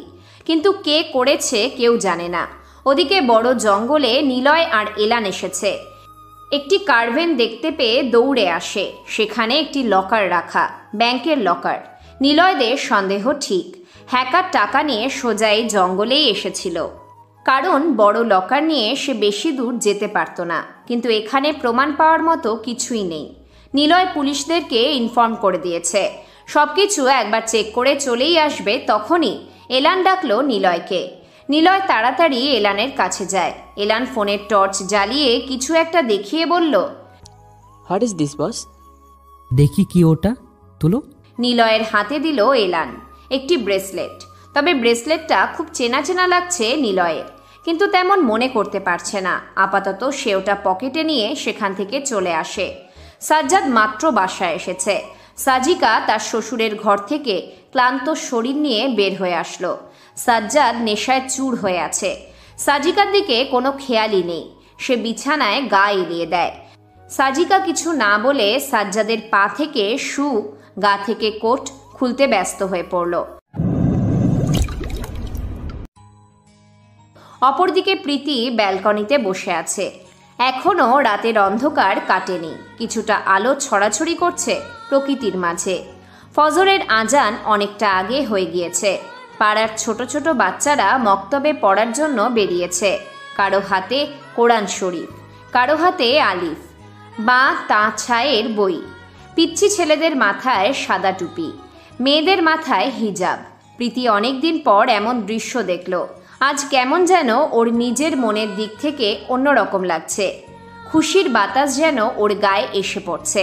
ফুরফুরে মনটা আবিরের কথা মনে করিয়ে দেয়। আজ সকালটা যেন কেমন অন্যরকম লাগছে প্রীতির কাছে। সে কারণ খোঁজার চেষ্টা করতে গিয়েও ব্যর্থ হয়। হঠাৎ সে প্রীতি তিনতলা বাড়ির ব্যালকনিতে দাঁড়িয়ে আছে। উত্তরি বাতাস আসতে শুরু করেছে। বোঝা যাচ্ছে বৃষ্টি আসার আহ্বান প্রকৃতির মাঝে যেন ফোনের মতো মিস কল দিয়ে জানিয়ে দিচ্ছে। প্রীতির আজ একটু খুশি খুশি লাগছে। হঠাৎ ওর কানে একটি বাইকের শব্দ ভেসে আসলো। বেশ জোরেই বাইক চলছে যেন। প্রীতি শব্দের সংলাপ ছোঁয়ার চেষ্টায় ভিতের দিকে তাকালো। একজন হেলমেট পরে ওদের বাড়ির দিকে এগিয়ে আসছে। হয়তো কোনো পথিক যে বাইক নিয়ে সাত সকালে কোথাও যাচ্ছে। প্রীতি পাত্তা না দিয়ে বাড়ির ভিতরের দিকে ফিরতেই যাবে। সে সময় বাইকটি শাঁসা করতে করতে আবিরের বাড়ির নারকেল পাতার বেড়া দেওয়া মেইন ফটকের সামনে এসে থামল। প্রীতি দৌড়ে রুমে প্রবেশ করে উত্তরের জানালার কাছে গেল। জানালার পাটা খুলে দিতেই আবিরের বাড়ির গেটটা ওর চোখে পড়ল। বাইক থেকে আবির নামলো। মাথায় তখনও হেলমেট। হেলমেট যখনই খুলতে যাবে তখনই ওর ফোন বেজে ওঠে। তাই হেলমেট না খুলে সে পকেট থেকে ফোন বের করে। তাকিয়ে দেখে টমাসের নাম্বার থেকে কল এসেছে। আবির রিসিভ করলো। ওপাশ থেকে টমাস বলল, hello villain, I am coming to Bangladesh. Bangladesh থেকে আমরা আমাদের কাজ করব। নাসার সিস্টেম তোমাকে দিয়ে হ্যাক করাবো। Wait and see, today I will come. Thomas phone কেটে দেয়। আবির কিছুটা অবাক হলো, কারণ ওর প্ল্যান ছিল অন্য কিছু। টমাসকেও সে ব্যবহার করবে, কিন্তু না, টমাস এখন আবিরকে ব্যবহার করতে যাচ্ছে। আবির আপাতত মাথা থেকে এসব চিন্তা বাদ দিয়ে বাড়ির মেইন গেটের দরজা ঠেলে দিয়ে খুলে নিল। দরজার বেড়া বাঁশের চটা দিয়ে বানানো। আবির দরজা খুলে দিয়ে আবারও বাইকের উপর বসল। বাইক স্টার্ট দিয়ে ও ভিতরে প্রবেশ করে। প্রীতি বেশ আগ্রহের দৃষ্টিতে তাকিয়ে আছে বাইকারের দিকে। 5:30 বাজে, সকাল এখন। এত সকালে আবিরের বাড়িতে এমন দামি পোশাক আর দামি বাইক নিয়ে কে আসবে? আর কারো কাছে অনুমতি না নিয়ে কোনো দিক না তাকিয়ে সোজা বাড়ির মধ্যে প্রবেশ করলো। প্রীতিকে বিষয়টা বেশ ভাবায়। প্রীতি তাড়াতাড়ি জানালা বন্ধ করে দৌড়ে বাড়ি থেকে বের হয়। 1 মিনিটের মধ্যে সে বাড়ির বাইরে আসে। একটা লাঠি নিয়ে সে তাড়াতাড়ি আবিরদের বাড়ির মধ্যে প্রবেশ করলো। বাইকারটি তখনও মাথায় হেলমেট পরে বাড়ির এদিক সেদিক তাকাচ্ছে। বাড়ির সামনে চালের টালি অনেকগুলো খসে পড়েছে। বৃষ্টির কারণে ভিতের মাটিগুলো যেন গলে গেছে। বাড়ির সামনে একটি পাতাবাহার গাছ ছিল, সেটা বেশ ভালোভাবেই পরিচর্যা হয়েছে। প্রীতি পিছনে দাঁড়িয়ে লোকটার মতলব বোঝার চেষ্টা করলো। ভালো ঠেকছে না দেখে প্রীতি লাঠি তুলে মাথায় মারার সময় বলা শুরু করে, এই ছেলে, কে আপনি? এভাবে চোরের মতো অন্যের বাড়িতে? প্রীতি পুরো কথাটা শেষ করতে পারল না। আবির বুঝে গিয়েছিল ওর পিছনে কেউ একজন দাঁড়িয়ে আছে, তাই আগেই হেলমেট খুলতে খুলতে পিছনে ঘুরে দাঁড়ায়। আর এমন সময় ওর মাথায় আস্তে করে লাঠির বাড়ি পড়ে। মাথায় হালকা আঘাত পেয়ে আবির হাত দিয়ে বলল, আরে মারবি নাকি? এত জোর হয়েছে কবে তোর হাতে? প্রীতি যেন লাফ দিয়ে উঠল। হাত থেকে কখন যে লাঠি পড়ে গেছে প্রীতি খেয়াল করেনি। সে স্তব্ধ হয়ে সামনে দাঁড়িয়ে থাকা আবিরের দিকে হাঁ হয়ে তাকিয়ে আছে। আবিরকে সে আজ দেখবে কখনো কল্পনাতেও মনে করেনি। আবির প্রীতির হাঁ হয়ে তাকিয়ে থাকা দেখে বলল, কি ব্যাপার, কুমিরের মতো করে তাকিয়েছিস কেন? আসতে না আসতে আমাকে পিটানো শুরু করেছিস? বলছি বাড়িতে কি রোজ মাংস খাইতি? এত জোরে কেউ মারে? প্রীতি মন্ত্রমুগ্ধের মতো আবিরের দিকে তাকিয়ে আছে। আবির ওর দিকে ইশারায় প্রশ্ন করে, কি হয়েছে? প্রীতি কোনো কথা বলল না। আবির ভালো করে তাকায়। প্রীতির চোখ ছলছল করছে। কয়েক সেকেন্ডের মধ্যেই প্রীতির চোখ বেয়ে নোনা জল গড়িয়ে পড়া শুরু করলো। আবির কিছু বলার আগেই সে লাফ দিয়ে আবিরকে শক্ত করে জড়িয়ে ধরল। তারপর ভ্যাঁ ভ্যাঁ করে কেঁদে দিয়ে বলল, তুই এসেছিস? এতদিন কেন আসিসনি? জানিস তোকে কতটা মনে করেছি আমি। রোজ এখানে এসে বসে থাকতাম, তোকে খুঁজতাম, ভুলে যেতাম তুই যে নেই, তবুও খোঁজার চেষ্টা করতাম। তোকে আর যেতে দেবো না আমি। ওরে পাগলি, কাঁদছিস কেন? মরিনি, বেঁচে আছি বলেই ফিরে এসেছি। তুই মরার কথা বলিস কেন? আমাকে ছেড়ে তোকে কোথাও যেতে দেবো না। বুঝেছি, ছাড়। আজকে তুই ঝাড়ি দিয়ে কথা বলছিস না কেন? তোর ঝাড়ি, তোর বোকাগুলো আমি যে ভীষণ মিস করি। আবির প্রীতিকে ছাড়িয়ে নিল। প্রীতি আবিরের দিকে তাকালো। কপালে হালকা ফুলে গেছে। প্রীতি হাত দিয়ে ছুঁয়ে দিতে যাবে, তার আগে আবির থামিয়ে দেয়। প্রীতির হাতে হেলমেট ধরিয়ে মা আর বোনের কবরের কাছে গেল। কবরের দিকে কিছু সময় তাকিয়ে থাকতেই চোখ দিয়ে পানি পড়া শুরু করে আবিরের। কবরের মাটিতে হাত বুলিয়ে আবির দোয়া করল। তারপর সেখান থেকে উঠে প্রীতির কাছে গিয়ে বলল, ডাক তোর বাবার, তোর ছোট চাচাকে, সাথে ওনার ছেলে আর উকিলকেও ডাকতে বলবি। ওনাদের 2 কোটি টাকা আমি দেব, প্রয়োজনে জমিটা আমার হবে। তুই টাকা এনেছিস? না হলে এখানে আসতাম না কখনো। এত তাড়াতাড়ি তুই টাকা জোগাড় করলে কি করে? হ্যাক করে। তোকে মিথ্যা বলবো না, আবার তোকে এই ব্যাপারে বেশি কিছুও বলবো না। সর সামনে থেকে, এক এক করে সব শোধ নেব। সাজ্জাদের সাথে আজ দেখা হবে। আবির কথাগুলো বলে প্রীতির সামনে থেকে চলে যায়। আবির বাড়ির বাইরে থেকে বের হলো। তারপর অর্ক গাড়ি নিয়ে বের হয়েছে। রিফাতকে মাত্র 10 কোটি টাকা দিয়েছে, আর বাকি টাকা সে সব নিয়ে নতুন শহরের দিকে এগিয়ে যায়। রিফাতও সাথে আছে। রিফাত কিছুই বুঝতে পারছে না অর্ক কোথায় যাচ্ছে। সে শুধু প্রশ্ন করেছিল অর্ককে, কোথায় যাচ্ছি আমরা? আপাতত এই শহর থেকে বের হব, অন্য কোথাও টাকাটা রাখবো, তারপরে দেখা যাবে। অর্ক গাড়ির স্পিড তোলে। গাড়িটা বেশ গতিতেই এগিয়ে যাচ্ছে।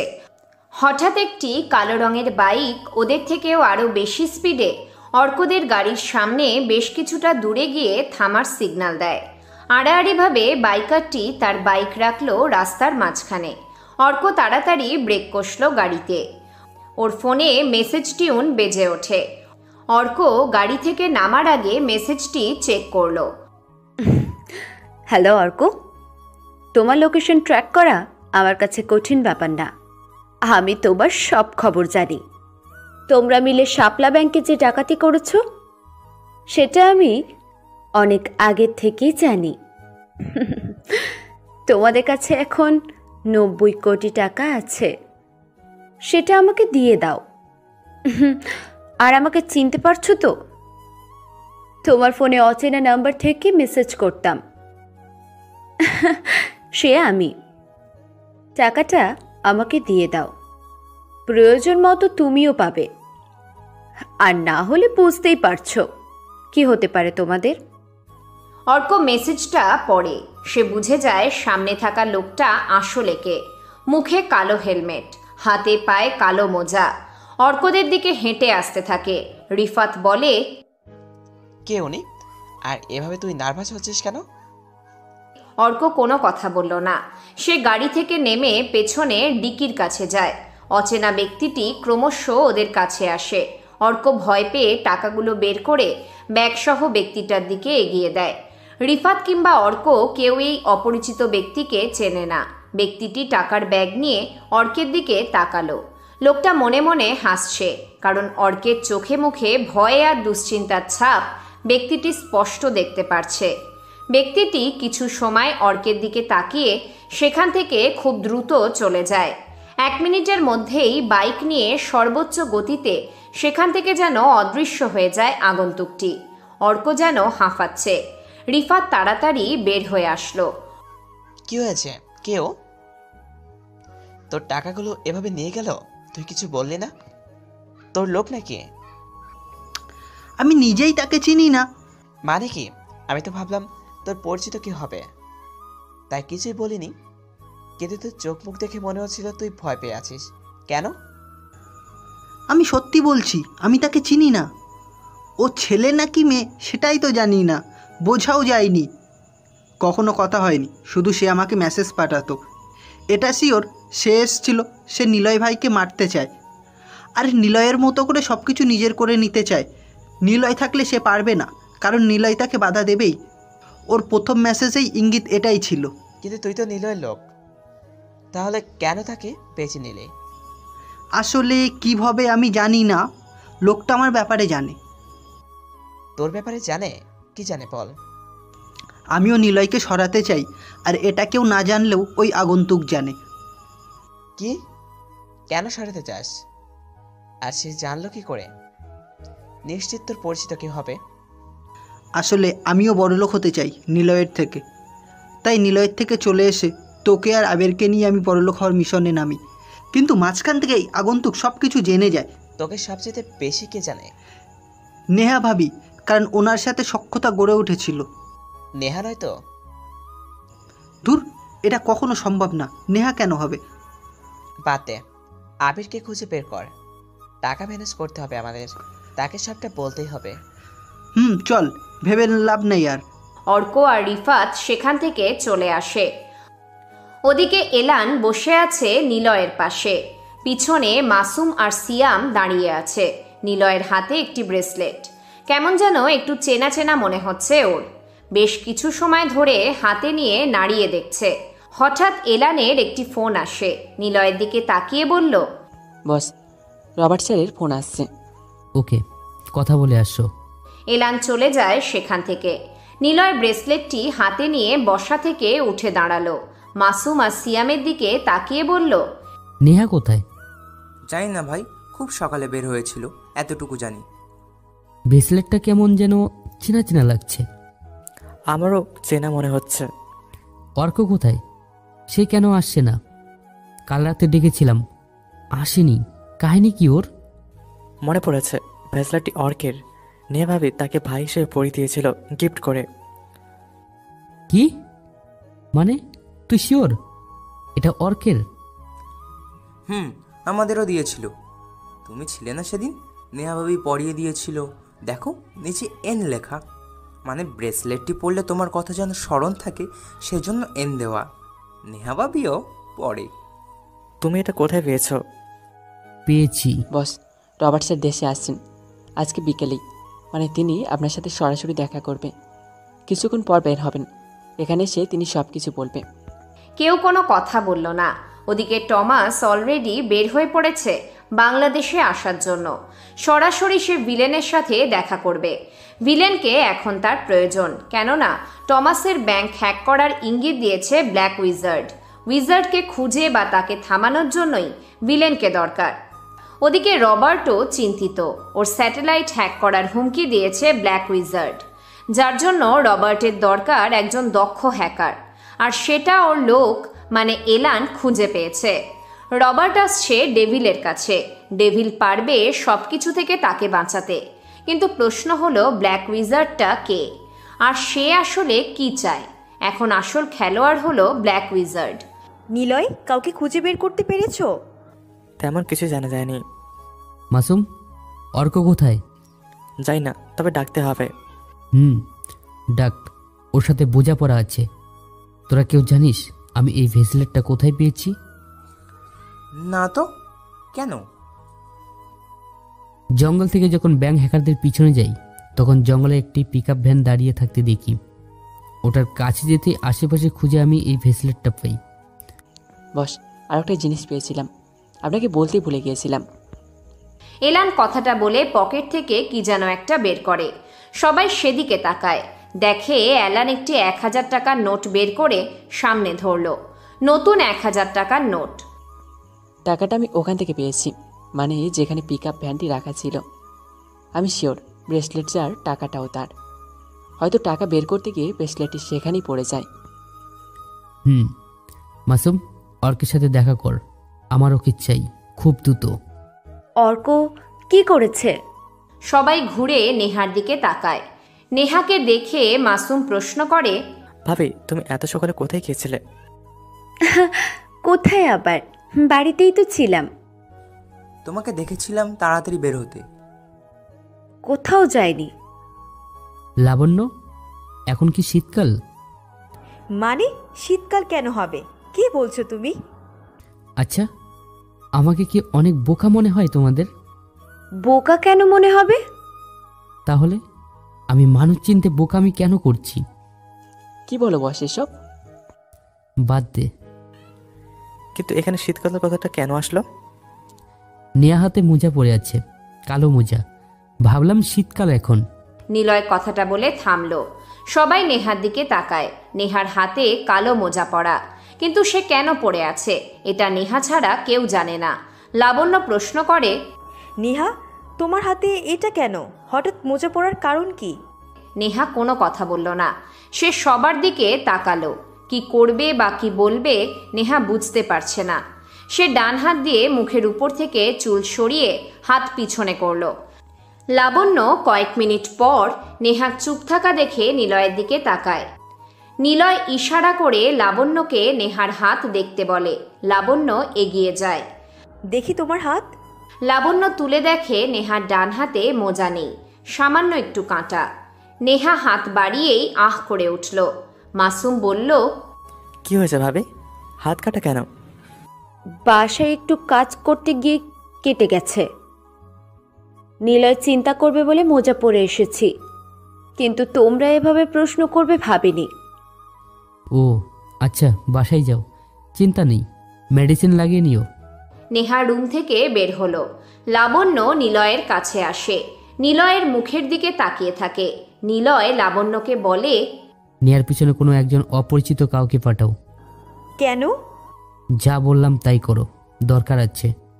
নেহা রুম থেকে বেরিয়ে হাঁফ ছেড়ে বাঁচে। মনে মনে বলে, চুল সরানোর প্ল্যান করে কান থেকে দুল খুলে নিয়েছিলাম। চুলের কারণে দুল আছে কিনা কানে কেউ দেখতে পায়নি। দুল দিয়ে হাত কেটে নিলাম, তারপর সামলে মেলে দিতেই কেউ আমার প্ল্যান বুঝলো না। জিনিয়াস আমি। উদ্দেশ্যহীনভাবে যেতে থাকে। তারপর নেহার উপর নিলয়ের সন্দেহটা বেড়ে যায়, কারণ সদ্য হাত কাটা নেহার, আর নিলয় কখনো নেহাকে বকা দেবে না। নেহা এটা ভালো করেই জানে। আরও সন্দেহ বাড়তে থাকে অর্কের উপর। অর্কের দেওয়া ব্রেসলেট জঙ্গলে গাড়ির কাছে কি করছিল, সবকিছু নিলয়ের মাথার মধ্যে ঘুরপাক খাচ্ছে। নিলয় চাইলেই সব ফেলে দিতে পারছে না। এদিকে এলানো জানিয়ে দিয়েছে রবার্ট বাংলাদেশে আসছে। আবির ওদের চাচাদের সামনে দাঁড়িয়ে আছে। নিয়াজ, মুয়াজের আর ওদের ছেলেসহ প্রীতিও দাঁড়িয়ে আছে। নিয়াজ আবিরকে দেখে অবাক দৃষ্টিতে বলল, তুই এখানে কেন? আমার জমির টাকা নিয়ে এসেছি। টাকা? তুই এত তাড়াতাড়ি টাকা ম্যানেজ করলি কিভাবে? টাকা কিভাবে পেয়েছি সেটা বড় কথা না, টাকা এনেছি এটা আসল কথা। ছোট চাচার কথা শুনে আবির মুচকি হাসল। আবির পিছন থেকে পিঠ থেকে একটি ছোট্ট ব্যাগ নামালো ওনাদের সামনে থাকা টেবিলের উপর। ওরা সবাই এমন ছোট্ট ব্যাগ দেখে হাসে। নিয়াজ সাহেব বলল, এই ছোট ব্যাগে 2 কোটি টাকা, মাথা খারাপ হয়ে গেছে তোর? আমার মাথা এত সহজে খারাপ হবে না, ম্যাজিক দেখুন। আবির ছোট্ট ব্যাগের নিচের অংশে একটু সুইচ চাপ দিতেই ব্যাগটি বড় হয়ে গেল, আর ফুলে আছে ব্যাগটি। আবির ব্যাগের চেন খুলে টাকা বের করতে লাগলো। ওরা সবাই নতুন কচকচে টাকা দেখে চোখ কপালে তুলে চেয়ে আছে। ছোট চাচা টাকাতে হাত দিতে যাবে, তার আগেই আবির বলল, ডোন্ট টাচ মাই মানি। আগে আমার জমির দলিলে সাইন করুন, তারপর টাকায় হাত দিন। কিন্তু এত টাকা তুই কোথায় পেয়েছিস? আবির কাউকে কৈফিয়ত দেন এখন। আমার দেরি হয়ে যাচ্ছে, টাকা নিন, দলিল দিন। ওকে। দলিল নিয়ে আবির টাকাগুলো টেবিলের উপর ঝেড়ে ফেলল। 2 কোটি টাকা এভাবে দেখবে বা আবির জোগাড় করবে সেটা কোনোদিনও কল্পনা করেনি তারা। আবির দলিল ব্যাগে ঢোকালো, তারপর আবার ব্যাগের সুইচ চাপ দিয়ে ছোট সাইজ করে নিল। তারপর কাঁধে ঝুলিয়ে বলল, আমি যেন আমার জমির আশেপাশে কোনো কুকুরকে না দেখি। আবির, তুই আমাদেরকে কুকুর বললি? যে কুকুর হয় সে ঠিক কুকুরের মতো করেই চিন্তা করে। আমি এমনই কুকুরের কথা বলেছি, অথচ আপনারা নিজেদেরকে ভাবলেন। বড় হয়েছেন, এখনো নিজেদেরকে কুকুর ভাবা থেকে বদলাতে পারলেন না। তোকে আমাকে এখন কারো কিছু করার ক্ষমতা নেই। আসি, চলে যাচ্ছি। আবির, কোথায় যাচ্ছিস তুই? আমি শোন, আমার জায়গাতে ফিরে যাচ্ছি, যেখানে আমার রাজত্ব চলে। আবির, তুই এভাবে যেতে পারিস না। যাচ্ছি না, আজ সারাদিন এখানে থাকবো, কিছু কাজ আছে। পুরনো জায়গাতে যাব, তারপর চলে যাবে এখান থেকে। আমিও যাবো তোর সাথে। প্রীতি, কি বলছিস তুই? বাবা, আমি আবিরকে অনেক ভালোবাসি, আমি ওর সাথে যেতে চাই। নিয়াজ সাহেব বসা থেকে উঠে আসলো প্রীতির কথা শুনে। প্রীতিকে কষে একটা চড় দিলেন তিনি। আবির প্রীতিকে বলল, যদি কখনো ফিরে আসি তবে তোকে নিয়ে যাব, আর সে অবধি আমার জন্য অপেক্ষা করতে হবে তোর। ভালো থাকিস, হয়তো রাতে দেখা করব, সে অবধি বিদায়। আবির কথাগুলো বলে বাইকের কাছে আসলো। বাইক স্টার্ট দিয়ে সে নিজের এলাকা থেকে বের হয়। আবারও আবিরের ফোন বাজতে থাকে। বাইক থামিয়ে সে দেখলো রিফাতের কল। আবির ফোন রিসিভ করে। ওপাশ থেকে রিফাত জানায়, আবির, অর্কের কাহিনী আমার একদম ভালো লাগছে না। সে আর একজন অচেনা কেউ মিলে আমাদের সাথে খেলা করছে। হয়তো তোর কোনো বড় সমস্যা হতে যাচ্ছে। তুই যেখানে থাকিস আপাতত সাবধানে থাকিস। আবির কিছুই বলে না, সে ফোন কেটে দেয়। আবির থানায় এসে পৌঁছালো। থানায় প্রবেশ করে সে কুদ্দুসকে খুঁজতে লাগলো, কিন্তু কুদ্দুস থানায় নেই।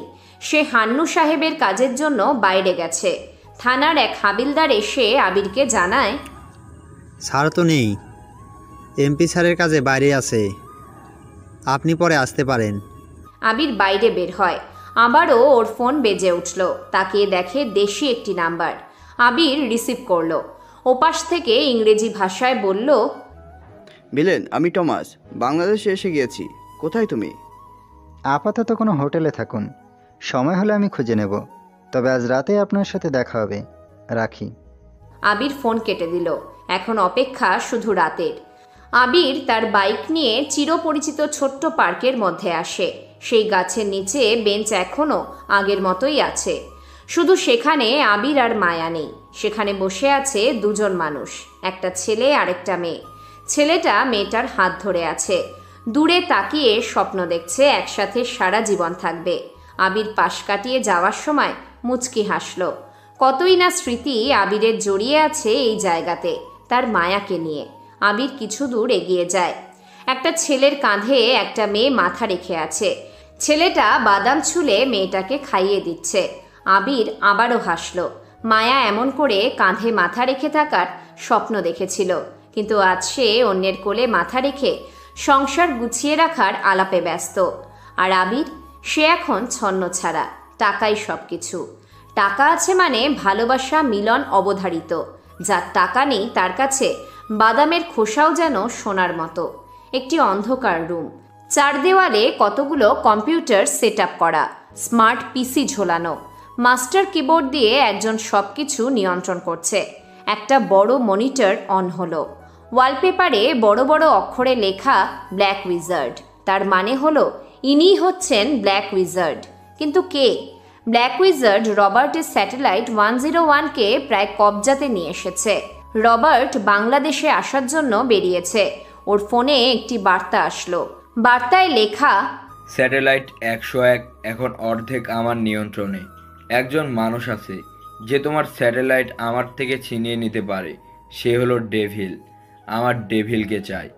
যদি তুমি আমাকে এনে দিতে পারো, আমি তোমার স্যাটেলাইট ফেরত দেব। কথা দিচ্ছি। মনে রেখো, ব্ল্যাক উইজার্ড একবার যাকে কথা দেয় সেটা কখনো নষ্ট করে না। রবার্ট ভয় পেয়ে যায়। ওনার গলা, মুখ সব যেন শুকিয়ে যাওয়ার উপক্রম হয়। বিপি বেড়ে যেতে থাকে। এমন নিউজ শুনবে রবার্ট কখনো কল্পনা করেনি। সে ডেভিলকে পাওয়ার জন্য আরও মরিয়া হয়ে উঠল। কিন্তু কে এই ব্ল্যাক উইজার্ড? টমাস হোটেলে এসে বিছানায় বসলেন। বাংলাদেশে সে প্রথমবার এসেছে।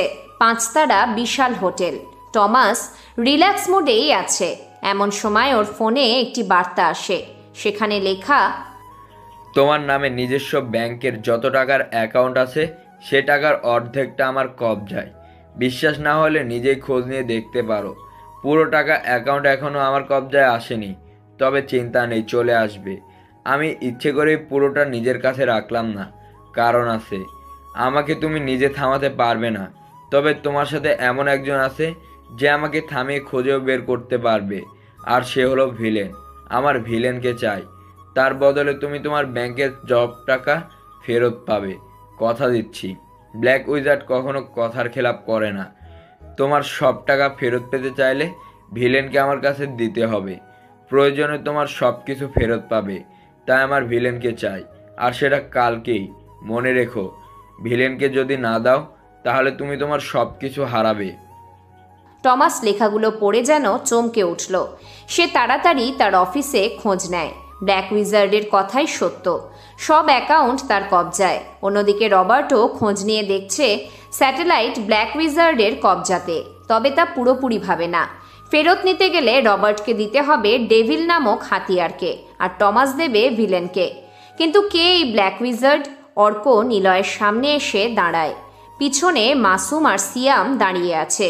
নিলয় একটি সিগারেট জ্বালালো। একটি রুমে নিলয়, এলান, সিয়াম, অর্ক, মাসুম, নেহা, লাবণ্য আর রিশান দাঁড়িয়ে আছে। সবাই নিলয়ের দিকে তাকিয়ে আছে। নিলয় অর্কের দিকে তাকিয়ে বলল, মাসুম, অর্কের মনে হয় পানি পিপাসা পেয়েছে, ওকে একটু পানি দে। না ভাই, আমি কিছু খাবো না। কেন ডেকেছো বলো? অনেক কাজ আছে। কি কাজ? ভাইয়ের ওপরে কেউ নজর রাখছে, সেটা খবর আমার নিতে হবে।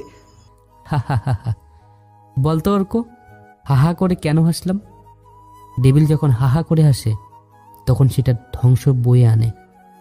নিলয়, ব্যাংক ডাকাতির খবর তুমি এখনো বের করে দিলে না। খবর কি হবে? ব্যাংক ডাকাতির লোক তো সামনেই দাঁড়িয়ে আছে। মানে কে ভাই? ছাড় এসব, কি খাবি বল? কতদিন তোর সাথে দেখা হয়নি, খাওয়াও হয়নি, আড্ডাও হয়নি, টাকাও দেই না, অল্প দিই। সে বেশি দেয় তোকে, তাই না? মানে ভাই, তুমি এসব কি বলছো? মাসুম, সিয়াম, অর্ককে আপাতত সামান থেকে নিয়ে যা, পরে ওর সাথে শেষ কথা হবে। ভালো লাগছে না রে। সবাই রুম থেকে চলে যাও, লাবণ্য, মাসুম আর শ্যাম থাকবে। অ্যালাঞ্জা, তোর স্যারকে নিয়ে আয়, দেখা হবে। নিলয়ের কথা মতো সবাই চলে গেল। লাবণ্য কাছে এসে দাঁড়ায়। নিলয় বলে, একটা মাইন্ড গেম খেলবো, সবাই রেডি থেকো। রাত হয়ে গেছে, রাত 12টা প্রায়। আবির মায়ার বাড়ির সামনে বসে আছে বাইকের উপর। মায়ার রুমের ব্যালকনির দিকে তাকিয়ে আছে অনেকক্ষণ ধরে। আগে এভাবে এসে বসে থাকলে মায়া দেখে ফোন দিয়ে বলতো, এভাবে দাঁড়িয়ে আছো কেন? বাসায় যাও, কালকে দেখা করব তো। আবির চলে আসতো। আজকেও সে চলে আসবে, তবে কল্পনাতে মায়ার সাথে কথা বলেছে, এবার তাকে যেতে হবে। প্রীতির সাথে শেষবার দেখা করে ও চলে যাবে নিজের মতো, নিজের উদ্দেশ্য পূরণে। আবির প্রীতির বাড়ির সামনে আসলো। প্রীতির মনে আছে আবির তাকে বলেছিল আবির ফেরার আগে তার সাথে দেখা করে যাবে, তাই প্রীতি দুপুর থেকে একবারের জন্য হলেও ব্যালকনি থেকে সরেনি। আবির কখন আসবে সেটা দেখার জন্যই প্রীতি এখানে দাঁড়িয়েছিল। আবির এসে দেখে প্রীতি সেখানে দাঁড়িয়ে। আবির প্রীতির দিকে তাকালো। প্রীতি আবিরকে দেখে দৌড়ে নিচে নেমে আসে। আজ সে কারো বাধা মানেনি, আবির সামনে এসে দাঁড়ায়। প্রীতি বুঝে গিয়েছে আবিরের সাথে আজকের পর কখনো দেখা হবে কিনা জানে না। আবির প্রীতির দিকে তাকিয়ে বলল,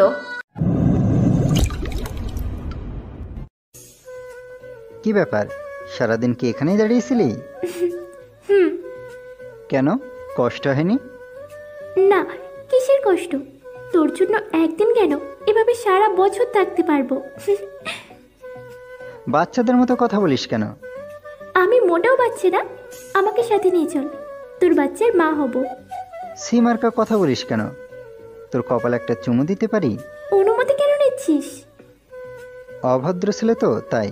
আবির এগিয়ে যায়। প্রীতি চোখ বন্ধ করে নিল। আবির খুব কাছে গিয়ে প্রীতির কপালে আলতো করে চুমু দিল। প্রীতি হাসতে থাকে। আবির একটু লজ্জা পায়।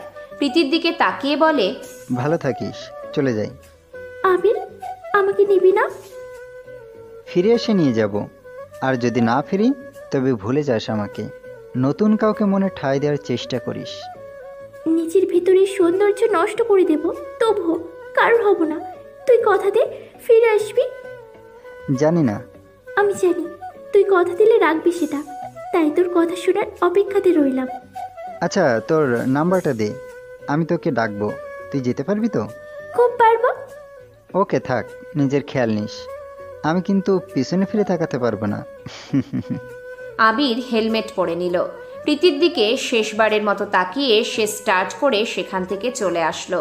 আবির বাইক চালাচ্ছে, উদ্দেশ্য বড় ব্রিজের উপর। আবির খবর পেয়েছে সেখানে সাজ্জাদের বন্ধুরা আছে। সাজ্জাদ তার বাবার ইলেকশনের জন্য বাড়িতেই আছে। আবির এখন সাজিদের বন্ধুদের কাছে যাবে। কয়েক মিনিট পর আবির বড় ব্রিজের উপর আসলো। একটি গাড়ি রাখা, সেখানে 3 জন ছেলে দাঁড়িয়ে আছে, হাতে ড্রিঙ্কের বোতল। চিৎকার করে করে নাইম বলল, সাজিস, সালা কুত্তার বাচ্চা, তোর জন্য কত কিছুই না করেছি আমরা। তোর বউকে ভালোভাবে খেতে চাওয়া কথা বললাম, আর তুই আমাদের তাড়িয়ে দিলি। সালা হারামি, মিম, আরিয়া সব মেয়েদেরকে পটাতে আমরাই হেল্প করেছি, আর তুই? সাজিদ, তুই তোকে গুলি করে মারবো সালা হারামি। আরিয়াকে খাওয়ার পর আমাদের সাথে ঠিক মতন মিলিস না, তোকে তো। আবির বাইক থেকে নামলো। মাথাটা যেন কেমন রাগে ঝনঝন করছে। হেলমেট পরে সে ওদের 3 জনের সামনে গেল। ফাহাদ আবিরকে দেখে বলল, এ শালা, তুই আবার কে? একজনকে মারতে এসেছি, নেশা চেপে গেছে। ভাবলাম এখানে এসে বসি, কিন্তু আমার থেকে তারা বেশি নেশাখোর দেখছি। এই সাই হালা বলে কি, মারতে আসছে নাকি কাউকে? তা ভাই, তুই কাকে মারবি? সাজিদকে মারবো। আরে সত্যি? মামা, তুই ভালো জায়গাতে এসেছিস। নে নে, মাল খা, নে খা খা। সাজিদকে কুপিয়ে মারবো। সে তো মারবই, কিন্তু তার আগে তোদেরকেও তো মারবো। সময় হয়ে গেছে, তবে এবার গর্জন নয়, সাপের মতো হিস হিস করে শিকার করব। সব গর্জনে ভয় থাকে না, কিছু কিছু হিস হিস আতঙ্কও থাকে। আব্বে বা ড্যাশ কি বলি সেগুলো? ফায়াদ কথাটা বলে এগিয়ে আসে আবিরের দিকে। আবির ফাহাদের হাত থেকে মদের বোতল কেড়ে নিয়ে গাড়ির সাথে বাড়ি দিয়ে ধারালো অস্ত্র বানিয়ে নিল। কোনো সুযোগ না দিয়েই সরাসরি ফায়াদের পেটে 3 বার চালান করে দিয়ে সে শান্ত ভঙ্গিতে বলল, এবার তোদের পালা। কে কে কে তুই? দেখবি কে? আবির মাথা থেকে হেলমেট খুলে নামালো। আবিরকে দেখে ওরা চমকে ওঠে। দৌড়াতে যাবে তখনই আবির কোমর থেকে পিস্তল বের করে নাইমের পিঠে পরপর 2টো শুট করে দিল। নাইম ছিটকে পড়ে সামনের দিকে। শাহিন আর দৌড়ায় না, আবিরের পা ধরে বলতে থাকে, ভাই আমাকে মাফ করে দেন, আমি কখনো আর এই কাজ করব না। নেশা চলে গেছে? পা ছাড়। আমি আপনার পা ছাড়বো না, পা ছাড়লে আপনি আমাকে মেরে ফেলবেন। সিংহ যখন শিকার পায় তখন সে শিকারকে খেয়ে পেট ভরিয়ে চলে যায়। আমি এখন ক্ষুধার্ত সিংহ, আর তুই শিকার। কি হয়েছিল সেদিন বল? আমি কিছু জানি না ভাই। জীবন নামের একটা লোক আছে, আরিয়াকে 50 লাখ টাকায় বেচে দিয়েছিলাম, তারপর জানি না। কার কাছে? জীবন? ওকে, ওঠ। শাহিন উঠে দাঁড়ায়। আবির মুচকি হেসে শাহিনের দিকে তাকালো। শাহিন কিছু বলতেই যাচ্ছিল, কিন্তু আবির আর সুযোগ দিল না। সে শাহিনের গলাতে একটি গুলি করে। শাহিন ধপ করে নিচে পড়ে গিয়ে মুরগির মতো লাফাতে লাফাতে শেষ নিঃশ্বাস ত্যাগ করে। আবির চিৎকার করে উঠল, চোখ দিয়ে ও টপটপ করে পানি পড়ছে।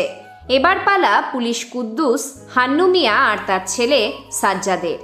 আবির বাইকে উঠে বসল। উদ্দেশ্য সাজ্জাদের বাড়ি। রবার্ট নিলয়ের সামনে বসে আছে।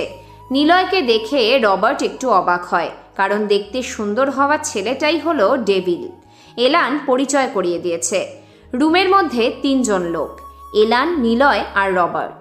রবার্ট নিলয়ের পায়ের কাছে বসে আকুতি জানিয়ে বলল, ডেভিল আমাকে বাঁচাও, আমার স্যাটেলাইট হ্যাক হয়েছে। কিন্তু সমস্যা নেই, আমি ঠিক করে দেব। না না না, তোমার ঠিক করার আগেই সে পুরোটা নিয়ে নেবে, আর সে সেটা ধ্বংস করে দেবে বলেছে। তাহলে এখন কি করার? একটা উপায় আছে, আর তা হলো ডেভিলকে তাকে দিয়ে দেওয়া। মানে ব্ল্যাক উইজার্ডের কাছে ডেভিলকে দিয়ে দিতে হবে। কি স্যার, এটা কি বলছেন আপনি? ঠিক বলেছি। ডেভিল প্লিজ আমাকে বাঁচাও। ওকে, আমি যাব। কোথাও যেতে হবে? সে জানাবে। কিন্তু সেখানে যদি সমস্যা হয়? আমি দেখি সে কত বড় হ্যাকার হয়েছে, কত বড় মাইন্ড গেমার হয়েছে, দেখতে চাই আমি। আবির হান্নু সাহেবের বাড়িতে আসে।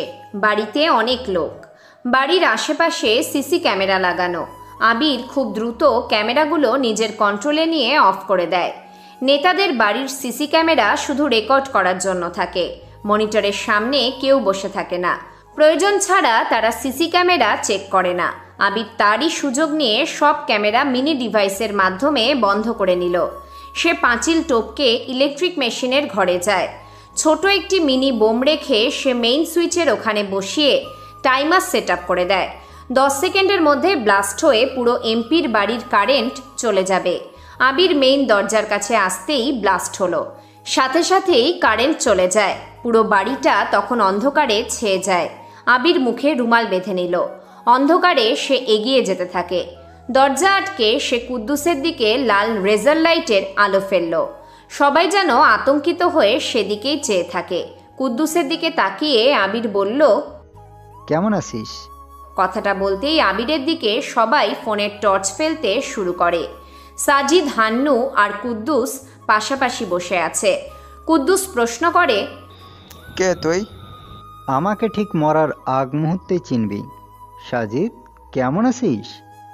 তোর উপরে অনেক রাগ জমে আছে রে। তোকে কুকুরের মতো করে মারবো আমি। ওই মাথা, তুই কে রে এখানে এসে? কুদ্দুস পুরো কথাটা শেষ করতে পারল না। সে কোমর থেকে পিস্তল বের করতেই যাবে, তার আগে আবির একটি চাকু নিয়ে কুদ্দুসের ডান চোখ বরাবর গেঁথে দিল। কেউ কিছু বলার আগেই আবির একটি সুইচে চাপ দিল, যেটা ওর বাম হাতে আছে, একটি ডিভাইস নিয়ন্ত্রক সুইচ। সাথে সাথে কতগুলো বোম রুমের মধ্যে যতগুলো মানুষ ছিল সবার পায়ের কাছে গিয়ে পড়ল। টিকটিক করে শব্দ হতে থাকে সেখান থেকে। আবির বলল, কেউ একটু নড়লে এই মিনি বোম বাস্ট হয়ে তোরা সবাই মরবি। আর এটা ফোন আকর্ষিত বোম, কেউ যদি কাউকে ফোন করে তার কাছে এটা আগে ফাটবে। তাই সবাই চুপচাপ দাঁড়িয়ে থাকো, আমার কাজ এখনো শেষ হয়নি। আবির কথাগুলো শেষ করে হান্নুর দিকে তাকায়। হান্নু ভয়ে একটি ঢোক গিলে নিয়েছে। আবির মুচকি হাসল। একটি সোফার উপর গিয়ে আবির বসে। সাজিদ বলে, সালা বল কে তুই, তোকে আমি গুলি করে মারবো। আবির হাসে। তারপর রবার্টের ফোনে একটি ভয়েস রেকর্ড আসে। রবার্ট সবার সামনেই বসে আছে। ভয়েস রেকর্ড আসতেই রবার্ট বলল, আমি শিওর এটা ব্ল্যাক উইজার্ডের পাঠানো রেকর্ড। ওপেন করেন আর ফুল সাউন্ড দিয়ে শুনুন। রবার্ট ভয়েসটি ওপেন করে। সবাই শুনতে পায়। হ্যালো ডেভিল, আমি জানি তুমি এখন রবার্টের সাথে আছো। ঢাকার বাইরে একটা পোড়া বাড়ি আছে, সেখানে তোমার সব লোকদের নিয়ে এখানে আসো। আর রবার্ট, তোমার একজন কাছের লোক টমাস, সে তো ঢাকাতেই আছে। তুমি ওকে নিয়ে পোড়া বাড়ির লোকেশানে চলে আসো জলদি। আমি টমাসের ঠিকানা সেন্ড করে দিচ্ছি। আর অর্ককে নিয়ে আসবে মিস্টার ডেভিল, মানে নিলয়। নিলয় বুঝে যায় এতদিনে যা কিছু করেছে সে হলো উইজার্ড। আর এই ব্ল্যাক উইজার্ড হলো নিলয়ের অনেক পরিচিত। অর্কের সাথে ঘনিষ্ঠতা আছে ব্ল্যাক উইজার্ডের। আর সে এখানে বসেই এতদিনে আমেরিকাতে হ্যাক করে চলেছিল। কিন্তু সে আসলে কে? নিলয়, রবার্ট, এলান, সিয়াম, লাবণ্য, মাসুম, অর্ক আর রিশান বের হয় টমাসের উদ্দেশ্যে। ঠিকানা অনুযায়ী রবার্টরা গিয়ে দেখে টমাস বসে আছে। রবার্ট টমাসকে সব কিছু বলতেই সে আরও চমকে উঠল। টমাস নিলয়ের সাথেও কথা বলে। আপনি এখানে, মানে বাংলাদেশে কেন? আসলে আমার ভিলেনের অনেক দরকার। ভিলেন হলো একজন hacker, mastermind hacker. Recently সে ব্যাংক থেকে কোটি টাকা হ্যাক করে সরিয়ে নিয়েছে। ভিলেনকে ব্যবহার করতে চেয়েছিলাম ব্ল্যাক উইজার্ডকে আটকানোর জন্য, কিন্তু তার আগেই তোমরা সব বুঝে গিয়েছো। ওকে, চিন্তা নেই। দেখি সে কেমন হ্যাকার। আর ভিলেন মানে ডার্ক ওয়েব যার সাইট দেখেছিলাম, মনে আছে এলান সেই সাইটের কথা? বস, ভিলেনটা হলে এখানকারই একজন, মানে সব হ্যাকার বাংলাদেশেরই। এখন কথা বলার সময় নেই, পোড়া বাড়িতে যেতে হবে। ওরা সবাই সেদিকে যেতে থাকে। কিন্তু কে এই ব্ল্যাক উইজার্ড, আর সে আসলে কি চাচ্ছে? এদিকে মায়া এখন আবিরকে ভোলার চেষ্টা করছে। আবিরের সাথে যেন তার দেখা না হয়, সব যেন ঠিক থাকে। রিশানের সাথে সে মানিয়ে চলবে। রিশানকে আর ঠকাতে চায় না সে। আবিরকেও আর মনে করতে চায় না। অপরদিকে আবির সোফা থেকে উঠে দাঁড়ালো। কুদ্দুসের চিৎকারে বন্ধ রুমটা যেন আরো কুৎসিত মনে হতে থাকে। আবির হান্নুর দিকে তাকিয়ে বলে, শালা হারামি, পলিটিক্সকে ব্যবহার করে আমার কাছের মানুষগুলোকে তুই কেড়ে নিয়েছিস। তোকে যন্ত্রণা দিয়ে মারবো। দেখো, আমি তোমাকে চিনি না, আর আমি কখনো অন্যায় কাজ করিনি। আমাকে চিনতে তো পারবি, কিন্তু শেষে যে কথাটা বললি এটা মিথ্যে কথা। আচ্ছা, একটা গেম খেলি। তোর হাতে একটি পিস্তল থাকবে আর আমার হাতে একটি পিস্তল থাকবে। তোর সব লোক আর তোর পায়ের কাছে আমার মিনি বোম ডিভাইস থাকবে। যদি বেশি চালাকি করিস একটা বোতাম চাপবো, পুরো বাড়ি ধ্বংস। তাই গেমে ফোকাস করবি। গেমের নিয়ম হলো, তোর এখানে থাকা যতগুলো লোক আছে তারা যদি তোর নামে সত্য কথা বলে তাহলে তারা আমার হাত থেকে বেঁচে যাবে। আর যদি তোর নামে সত্য না বলে, যেমন ধর তুই খারাপ কাজ করেছিস কিন্তু তোর লোক বলল তুই করিসনি, আমি তো জানি তুই করেছিস খারাপ কাজ, প্রমাণ আমার কাছেই আছে। তাই যদি কেউ বলে তুই কখনো খারাপ কাজ করিসনি তাহলে তুই বেঁচে যাবি। আর যে তোর নামে সাক্ষী দেবে তাকে আমি মেরে ফেলবো। আবার যদি কেউ প্রথমে বলে তুই খারাপ কাজ করেছিস তাহলে তুই বাঁচার জন্য তার পায়ে গুলি করবি। এরপরও যদি তোর নামে সে কোনো কিছু বলে তখন তার বলার মাঝে নির্ভর করবে তুই বাঁচবি নাকি মরবি। চল গেম স্টার্ট করি। আবির কথাটা বলে একজন লোকের দিকে তাকিয়ে প্রশ্ন করল, হান্নু কখনো খারাপ কাজ করেনি, কথাটা সত্য? লোকটা একবার হান্নুর দিকে তাকায়, আরেকবার আবিরের দিকে তাকায়। আবির 3 অবধি গোনার অফার দিয়ে বলল, কাউন্টডাউন শেষ হলে এখানে থাকা সবাই মরবে, তাই বাঁচার জন্য যে কোনো একজনের উত্তর দিতে হবে। আবির গোনা শুরু করে। 2 হতেই একজন বলল, করেনি, সে কোনো খারাপ কাজ করেনি। আবির মুচকি হাসল। সে কোনো সুযোগ না দিয়েই তার বুকে গুলি করে, আর সে ছিটকে পড়ে মারা যায়। সবাই ভয়ে আঁতকে ওঠে। আবির একটা হাততালির শব্দ শুনতে পেল। সিঁড়ির দিকে আলো ফেলতেই আবির দেখে একটা মেয়ে দাঁড়ানো।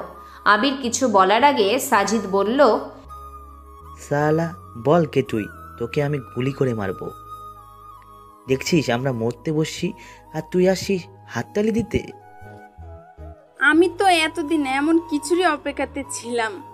তোদের নির্যাতন আর সহ্য করতে পারছিলাম না। আমি স্বামী হিসেবে কখনো আমার প্রতি তোর দায়িত্ব ছিল না। আমাকে ব্যবহার করেছিস কাজের মহিলার মতো। তোরা সবাই খারাপ। দেখ মা, তোর উপর নির্যাতন আমি করছি, কিন্তু আমার বাবা কখনো তোর উপর নির্যাতন করেনি। সে তো আরো বড় লেভেলের কুত্তার বাচ্চা। তুই তো আমাকে মারতি, আর তোর বাবা প্রতি রাতে আমাকে ধর্ষণ করত, আর বলছিস কিছুই করেনি। শালা হারামি, তোর মায়ের সাথেও এমনটা হয়েছিল বল? সাজিকার কথা শুনে সবাই চমকে ওঠে। সাজিদ অবাক দৃষ্টিতে ওর বাবা হান্নুর দিকে তাকায়। হান্নু থতমত খেয়ে সাজিদকে কিছু বলতেই যাচ্ছিল, কিন্তু সাজিদ তার বাবার থেকে পিস্তল কেড়ে নিয়ে বলে, কুত্তার বাচ্চা, হারামির বাচ্চা, তোর মা খা বাচ্চা, তুই আমার স্ত্রীর সাথে এমনটা করতে পারলি? তোকে আমি মেরে ফেলবো। 1 মিনিট, কাহিনীতে তো টুইস্ট চলে এসে গেছে। সাজিকা নাম তোমার? আমার পাশে এসো, আমি আর তুমি দর্শক। ও, আরেকটা টুইস্ট তো দেখবি নাকি? আবির কথাটা বলে রুম থেকে রুমালটা সরায়। রুমটাতে আধো আলো বিস্তৃত ছড়ায়। আলোতে তখন আবিরের মুখ দেখে সবাই চমকে উঠল। আবির সোফাতে বসে বলল, গেম চলতে থাকবে, শুধু আমার জায়গাতে খেলবে সাজিকা, আর বাকি তোরা দুজন একসাথে খেলবি। আবিরের কথা মতো গেম চলতে থাকে। একে একে সবাই মরে যায়। রুমটাতে তখন 4 জন মানুষ, সাজিকা, আবির, সাজিদ আর হান্নু। আবিরের ফোনে একটি মেসেজ আসে। তারপর নিলয় পোড়া বাড়ির সামনে এসে দাঁড়ালো। রাত তখন অনেক গভীর। 2জন ছেলে এগিয়ে আসে নিলয়দের দিকে। ছেলে 2জন কোনো কথা বলল না, তবে ইশারায় বোঝালো, আপনারা সবাই হাঁটু মেরে বসুন, আমাদের বস আসবে। ওদের কথা মতো সবাই বসে। অর্ককে ওরা 2জন ছেলে ধরে নিয়ে যায় ভিতরে। সবাই সামনের দিকে তাকিয়ে আছে। একটি ছেলে এগিয়ে আসতে থাকে, হাতে পিস্তল। কারো মাথায় পিস্তল ঠেকিয়ে ছেলেটা এগিয়ে আসে। সবাই সেদিকে তাকিয়ে আছে। ছেলেটার মুখ ঢাকা, আর যার মাথায় পিস্তল ঠেকানো তার মুখও ঢাকা। নিলয়ের খুব কাছে এসে সামনে থাকা কারো মুখ থেকে কাপড়টা সরানো হয়। তাকিয়ে দেখে নেহা দাঁড়িয়ে আছে। সবাই চমকে উঠল। ছেলেগুলো ইশারা করে বলল, ওদের মতো করে হাঁটু মেরে বসে পড়ো। নেহা নিলয়ের পাশে এসে বসল। নিলয় বলল, তুমি এখানে? আর এরা কারা? আমি জানি না, আমাকে যেভাবে বলা হয়েছে আমি সেভাবেই কাজ করেছি, কারণ আমাকে ব্ল্যাকমেল করা হয়েছিল। তোমাকে মেরে ফেলার হুমকি দেওয়া হয়েছিল, সেজন্য আমি সব কাজ করেছি। ব্ল্যাক উইডার আমি না, সে অন্য কেউ। তোমরা হয়তো এতদিন ভেবেছ আমি হব ব্ল্যাক উইডার, আসলে না, আমি না, সে অন্য কেউ। নেহার কথায় সবাই হতভম্ব হয়ে পড়ে, কারণ নেহাকে সন্দেহ করেছিল নিলয়। কিন্তু নেহা তাহলে এতদিনে অন্য কারো কথায় এমন করেছে? কে সে? হঠাৎ কতগুলো পায়ের শব্দ শোনা যায়। সবাই সেদিকে তাকায়, দেখে কতগুলো ছেলে এগিয়ে আসছে। সবার হাতে পিস্তল, মাঝখানে কালো মাস্ক, কালো পোশাক পরা একজন। সবার সামনে একটি চেয়ারে এসে বসলো। নিলয়ের দিকে তাকিয়ে মেইলি গলায় বলল, হাউ আর ইউ ডেভিল? কি হলো Robert? Hello Thomas, welcome my wizard city. Who are you? আপাতত তোমাদের শত্রু। কি চাও তুমি? অনলি ডেভিলকে চাই। এতদিন আমি নেহাকে নিয়ে তোমার সব কিছু হ্যাক করেছি। তোমার যে বাংলাদেশে আসবে সেটা জেনেছিলাম সোর্সের মাধ্যমে, তাই ট্র্যাক লাগিয়ে দিয়েছিলাম তোমাদের সবার কাছে। সবটা নেহা করেছে, আর আমেরিকাতে আমার লোকেরা করেছে। কিন্তু ডেভিলকে চাইলে এত কিছু করার মানে কি? মাইন্ড গেম খেলতে বেশ লাগে, যা শিখেছি নিলয় থেকে। আর মজা হয়েছে, শেষে যখন ভিলেনকে দিয়ে ব্যাংক ডাকাতি করলাম, অর্কের দ্বারা সবটাই আমার প্ল্যান। না, মজা করলাম একটু। দুজনকে আমার দরকার। ভিলেনের বুদ্ধি আর ডেভিলের হ্যাকিং পাওয়ার দিয়ে আমি সব কিছুর উপরে রাজত্ব করতে চাই। ভিলেন? সে কে? তাই তো, সে কোথায়? সমস্যা নাই, তাকে আমি ম্যানেজ করে নেব। আপাতত ডেভিলকে দিয়েই চলবে। গাইস, সবাইকে মেরে ফেলে ডেভিলকে সাথে নিয়ে আসো। কিন্তু কে তুমি? আমি আবির সোফা থেকে উঠে দাঁড়ালো। সাজিদ ওর বাবার বুকে একটি গুলি করেছে, তারপর গালি দিতে থাকে।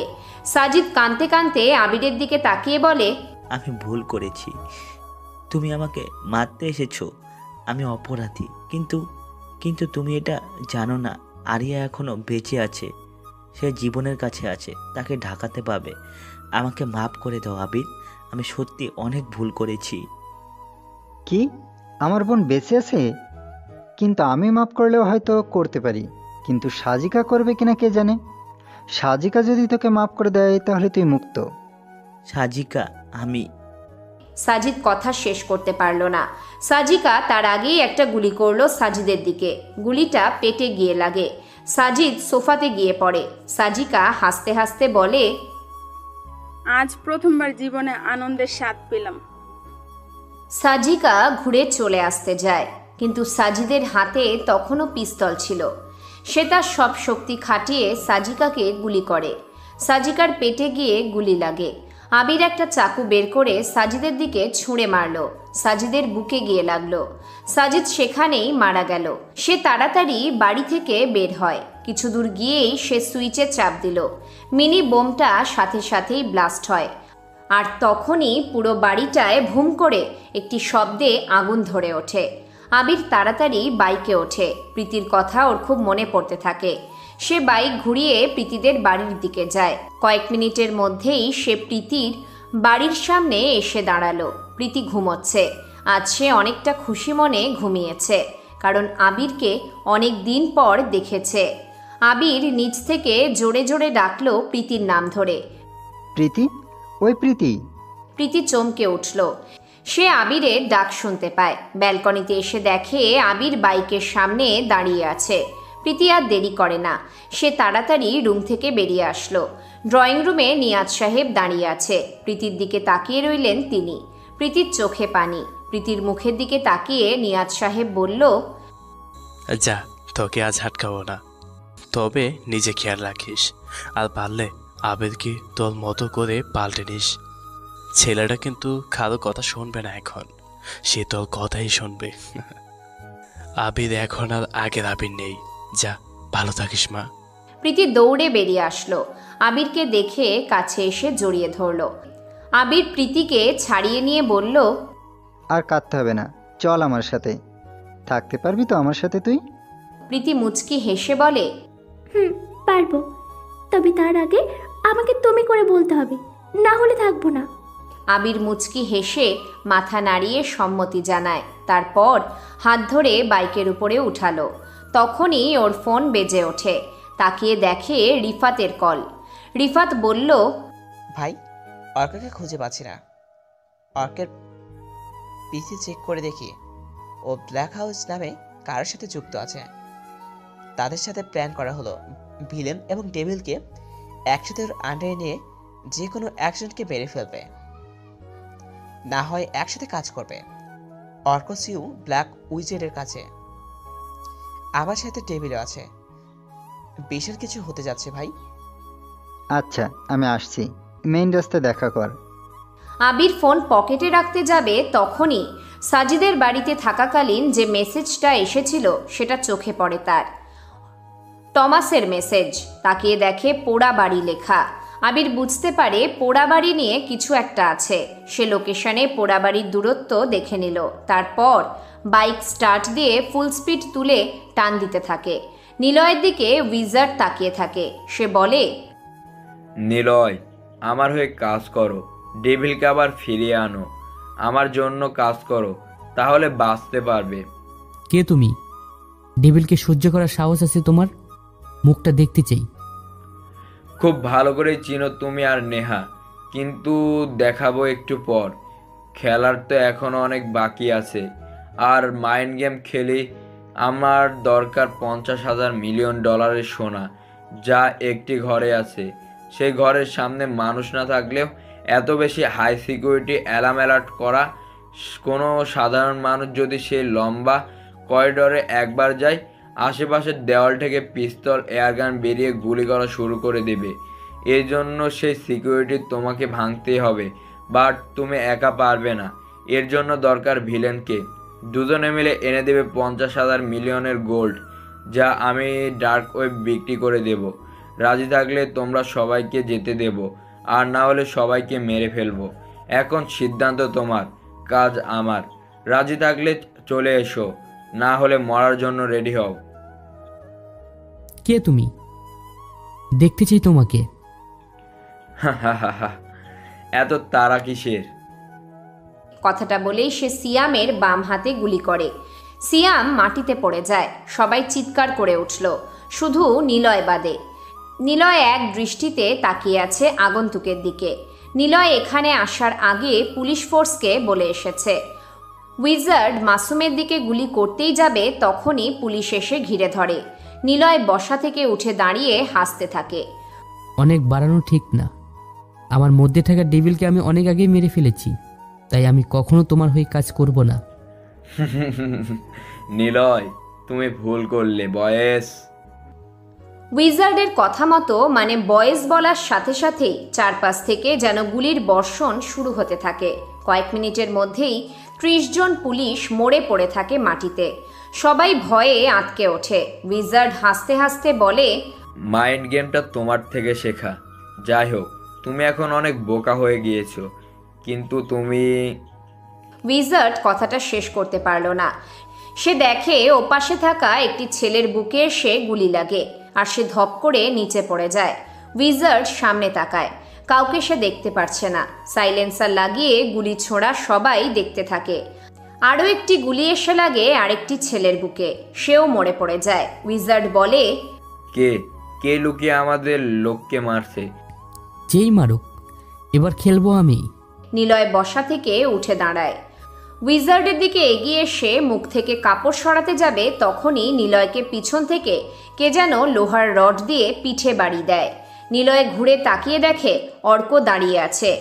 নিলয় ওর বুটে থাকা পিস্তলের দিকে হাত বাড়ায়। অর্ক বলে, সেখানে সবসময় পিস্তল থাকবে না ভাই, সরিয়ে দিয়েছি। তোমার সাথে থেকে টাকার পরিমাণটা অনেক কম ছিল, কিন্তু উইজার্ডের সাথে এসে তার ভাগ বিশাল পেয়েছি, তাই টাটা, বাই বাই।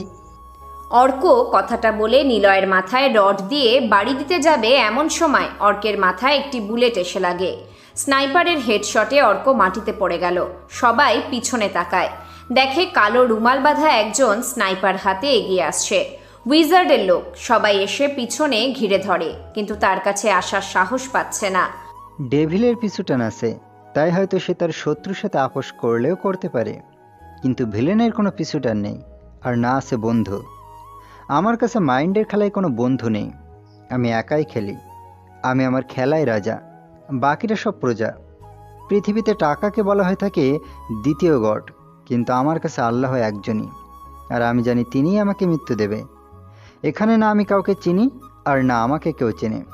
পরোপকার করতে আসলাম, তবে তার পিছনে স্বার্থ আছে। ভিলেন স্বার্থ ছাড়া কোনো কাজ করে না। এখানে আসার স্বার্থটা হচ্ছে ভালোবাসা বৃদ্ধি। প্রীতি বলেছিল যেন সব কিছু ছেড়ে দিয়ে ভালোভাবে থাকি, তাই শেষ কাজটা করতে আসলাম। 100 কোটি টাকা আমি সরিয়েছিলাম, যে টাকাতে আছে 2 নম্বরই মানুষের মালিকানা। গরিবদের রক্ত চুষে খাওয়া ব্যাংকটাকে শূন্য করেছি আমি। এজন্য অর্কের থেকে সকালে কেউ এসে টাকা নিয়ে যায়, সে টাকা আমার, আর সেটা ফেরত নিতে আমি এসেছি। আমার 90 কোটি টাকা লাগবে, সো জলদি করো। তুমি কে বা এখানে ডেভিলকে, সেটা জানার কোনো দরকার আমার নেই, শুধু আমার টাকা চাই। ভিলেনের কথা শুনে সবাই যেন হতবাক হয়ে যায়। নিলয় কোনো রকমে উঠে দাঁড়ায়। উইজার্ডের দিকে তাকিয়ে সে মুচকি হাসে। উইজার্ডের লোকদের হাতে থাকা পিস্তল নিচে পড়েছিল। নিলয় সেটা হাতে তুলে নিয়ে উইজার্ডের দিকে তাক করে। ট্রিগারে চাপ দিতেই যাবে, তখনই পিছন থেকে কে যেন আবার সেই রড দিয়ে নিলয়ের পায়ে বাড়ি দেয়। নিলয় মাটিতে পড়ে গিয়ে ঘুরে তাকায়, দেখে নেহা দাঁড়িয়ে আছে। নেহা জোরে জোরে হাসতে থাকে, হাসতে হাসতে বলল, welcome villain and devil, welcome my wizard city, guys come. সবাই তাকিয়ে দেখে নেহা সিঁড়ি ডিঙিয়ে উপরে উঠল। পিছনে টমাস আর রবার্ট যেতে থাকে। নেহা উপরে দাঁড়িয়ে সবার দিকে তাকালো, মুচকি হেসে বলল, এবার নকল উইজার্ডের মুখ থেকে কাপড়টা খোলো। সবাই সেদিকে তাকিয়ে থাকে। নিলয় অবাক হয়, কারণ এটা হলো সাকিবের স্ত্রী, মানে সাকিব নেতা ছিল, নেহার ভাই ছিল। সেই এতক্ষণ উইজার্ডের ভূমিকা পালন করে। নেহা বলল,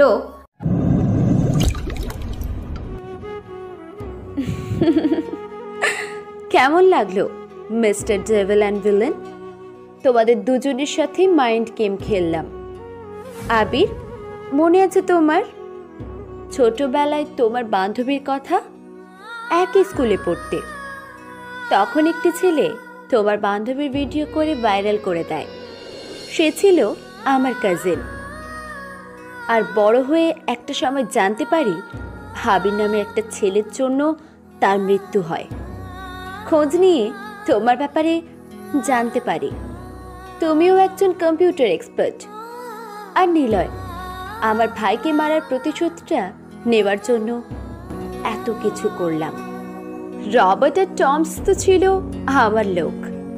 তোমাদেরকে ব্যবহার করার জন্য শুরু থেকে ব্যবহার করে থাকি। ভিলেন মানে আবির। তোর বোনের কথা মনে আছে? আমি সব জানি যে সে কোথায়। এখানে থাকা সবার খবর আমি জানি। আরিয়া এখন আমার নামের একটি ছেলের কাছে আছে। এতদিন সে জীবনের সাথে ছিল। জীবন তাকে প্রতি রাতে থাকে সব কাজ করলে আমার সাথে জীবন ভিক্ষা দিয়ে দেব, আর না করলে সোজা উপরে। আবির এক মুহূর্ত দেরি করে না। রাগে ওর কান মুখ জ্বালা শুরু করেছে। সে স্নাইপার তুলে নেহার দিকে তাক করে গুলি ছোঁড়ে। সাথে সাথেই নেহার সামনে টমাস চলে আসে। টমাসের বুকে গুলি লাগে। নিলয় কোনো রকমে বসা থেকে উঠে দাঁড়ায়, পিস্তলের ট্রিগারে চাপ দেয়। আবারও নেহার সামনে রবার্ট চলে আসে। দুজন মারা যায়। নেহা ও লোকদের অর্ডার করতেই যাবে, তখনই চারপাশ থেকে গুলি বর্ষণ শুরু হয়। নেহার সব লোকগুলো মাটিতে পড়া শুরু করে। তখনই একটি কালো গাড়ি সেখানে আসে। নেহা আর তার ভাবি সেখানে দাঁড়িয়ে আছে। কালো গাড়ির দিকে তাকায়। একটা মেয়ে অফিসার নামে। লাবণ্য আর রিশানও তাকিয়ে থাকে। মেয়ে অফিসারের দিকে তাকিয়ে আবির অবাক হয়, কারণ অফিসারটি হলো ফারিয়া।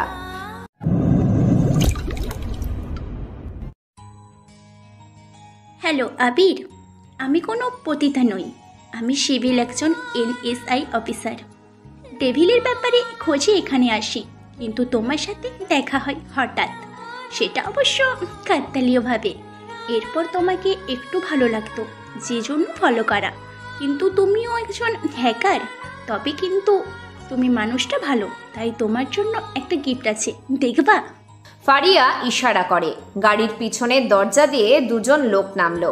আবির তাকিয়ে দেখে আরিয়া আর আমান দাঁড়িয়ে আছে। আবির আরিয়াকে দেখে দৌড়ে গিয়ে জড়িয়ে ধরে। ওদিকে নেহা অবস্থা খারাপ দেখে কেটে পড়ার ধান্দা খোঁজে, কিন্তু লাবণ্য এগিয়ে গিয়ে তাকে আটকায়। ফারিয়ার লোক এসে ওদেরকে হাত কড়া পড়ায়। ফারিয়া বলে, জীবনকে মেরে ফেলেছি আবির, আর কোনো চিন্তা নাই। আমি ওদের নিয়ে যাচ্ছি। মানুষ হিসেবে তুমি আর ডেভিল অনেক ভালো, তাই তোমাদেরকে আরও একটু সুযোগ দিলাম ভালোভাবে থাকতে। যাও, চলে যাও তোমরা, আমি ওদেরকে নিয়ে যাচ্ছি। ও আরেকটা কথা, রিশান তোমার মায়াকে তুমি খেয়াল রেখো। আবির তাকে অনেক ভালোবাসতো। তোমাদের সবার উপর আমার নজর ছিল, কারণ তোমাদের খবর বহু আগে থেকেই আমি জানি। মায়া আর আবিরের কোনো দোষ নেই, সবটাই পরিস্থিতির শিকার। ভালো থেকো সবাই। ফারিয়া চলে যায়। আবির আরিয়াকে পেয়ে খুশিতে কাঁদছে। রিফাত আসে সেখানে। প্রীতি এসে দাঁড়ায় আবির আর আরিয়ার পাশে। আবির আমানকে আগে থেকেই চিনত। সবাইকে পেয়ে আবির অনেক খুশি। সে রিফাতের গাড়ির দিকে এগিয়ে যায়। নিলয় পিছন থেকে ডাকে, ওই ভিলেন, কোথায় যাচ্ছ? জানি না। চলো আমার সাথে, আমার গ্রামে। বাবা মাকে বলবো তাদের বড় ছেলে হারিয়ে গেলেও আর একটা ছেলে খুঁজে পেয়েছি, আর সে আমার ভাই হবে। ঠিক আছে, তবে মনে হয় ওই লাবণ্য অফিসারটি তোমাকে ভালোবাসে। চোখে পানি তার। তাকে নতুন ভাবি বানিও, বিয়েটাও খাওয়া হবে। আমিও খাবো তোমার আর প্রীতির। আরিয়া আর আমানের বিয়েতে চলো তাহলে। ওকে, চলো। আবির নিলয়ের পাশে এসে দাঁড়ায়। এলান মাথা নিচু করে চলে যেতে থাকে। নিলয় আর আবির তাকে ডাকে, তাকেও ওদের সাথে থাকার কথা বলে। এলান এসে দুজনকে জড়িয়ে ধরে। সবাই এখন এক গন্তব্যে যায়। হ্যালো বন্ধুরা, এখানে হ্যাকার গল্পটি শেষ করা হলো। পরবর্তী নতুন গল্পের জন্য অপেক্ষা করুন।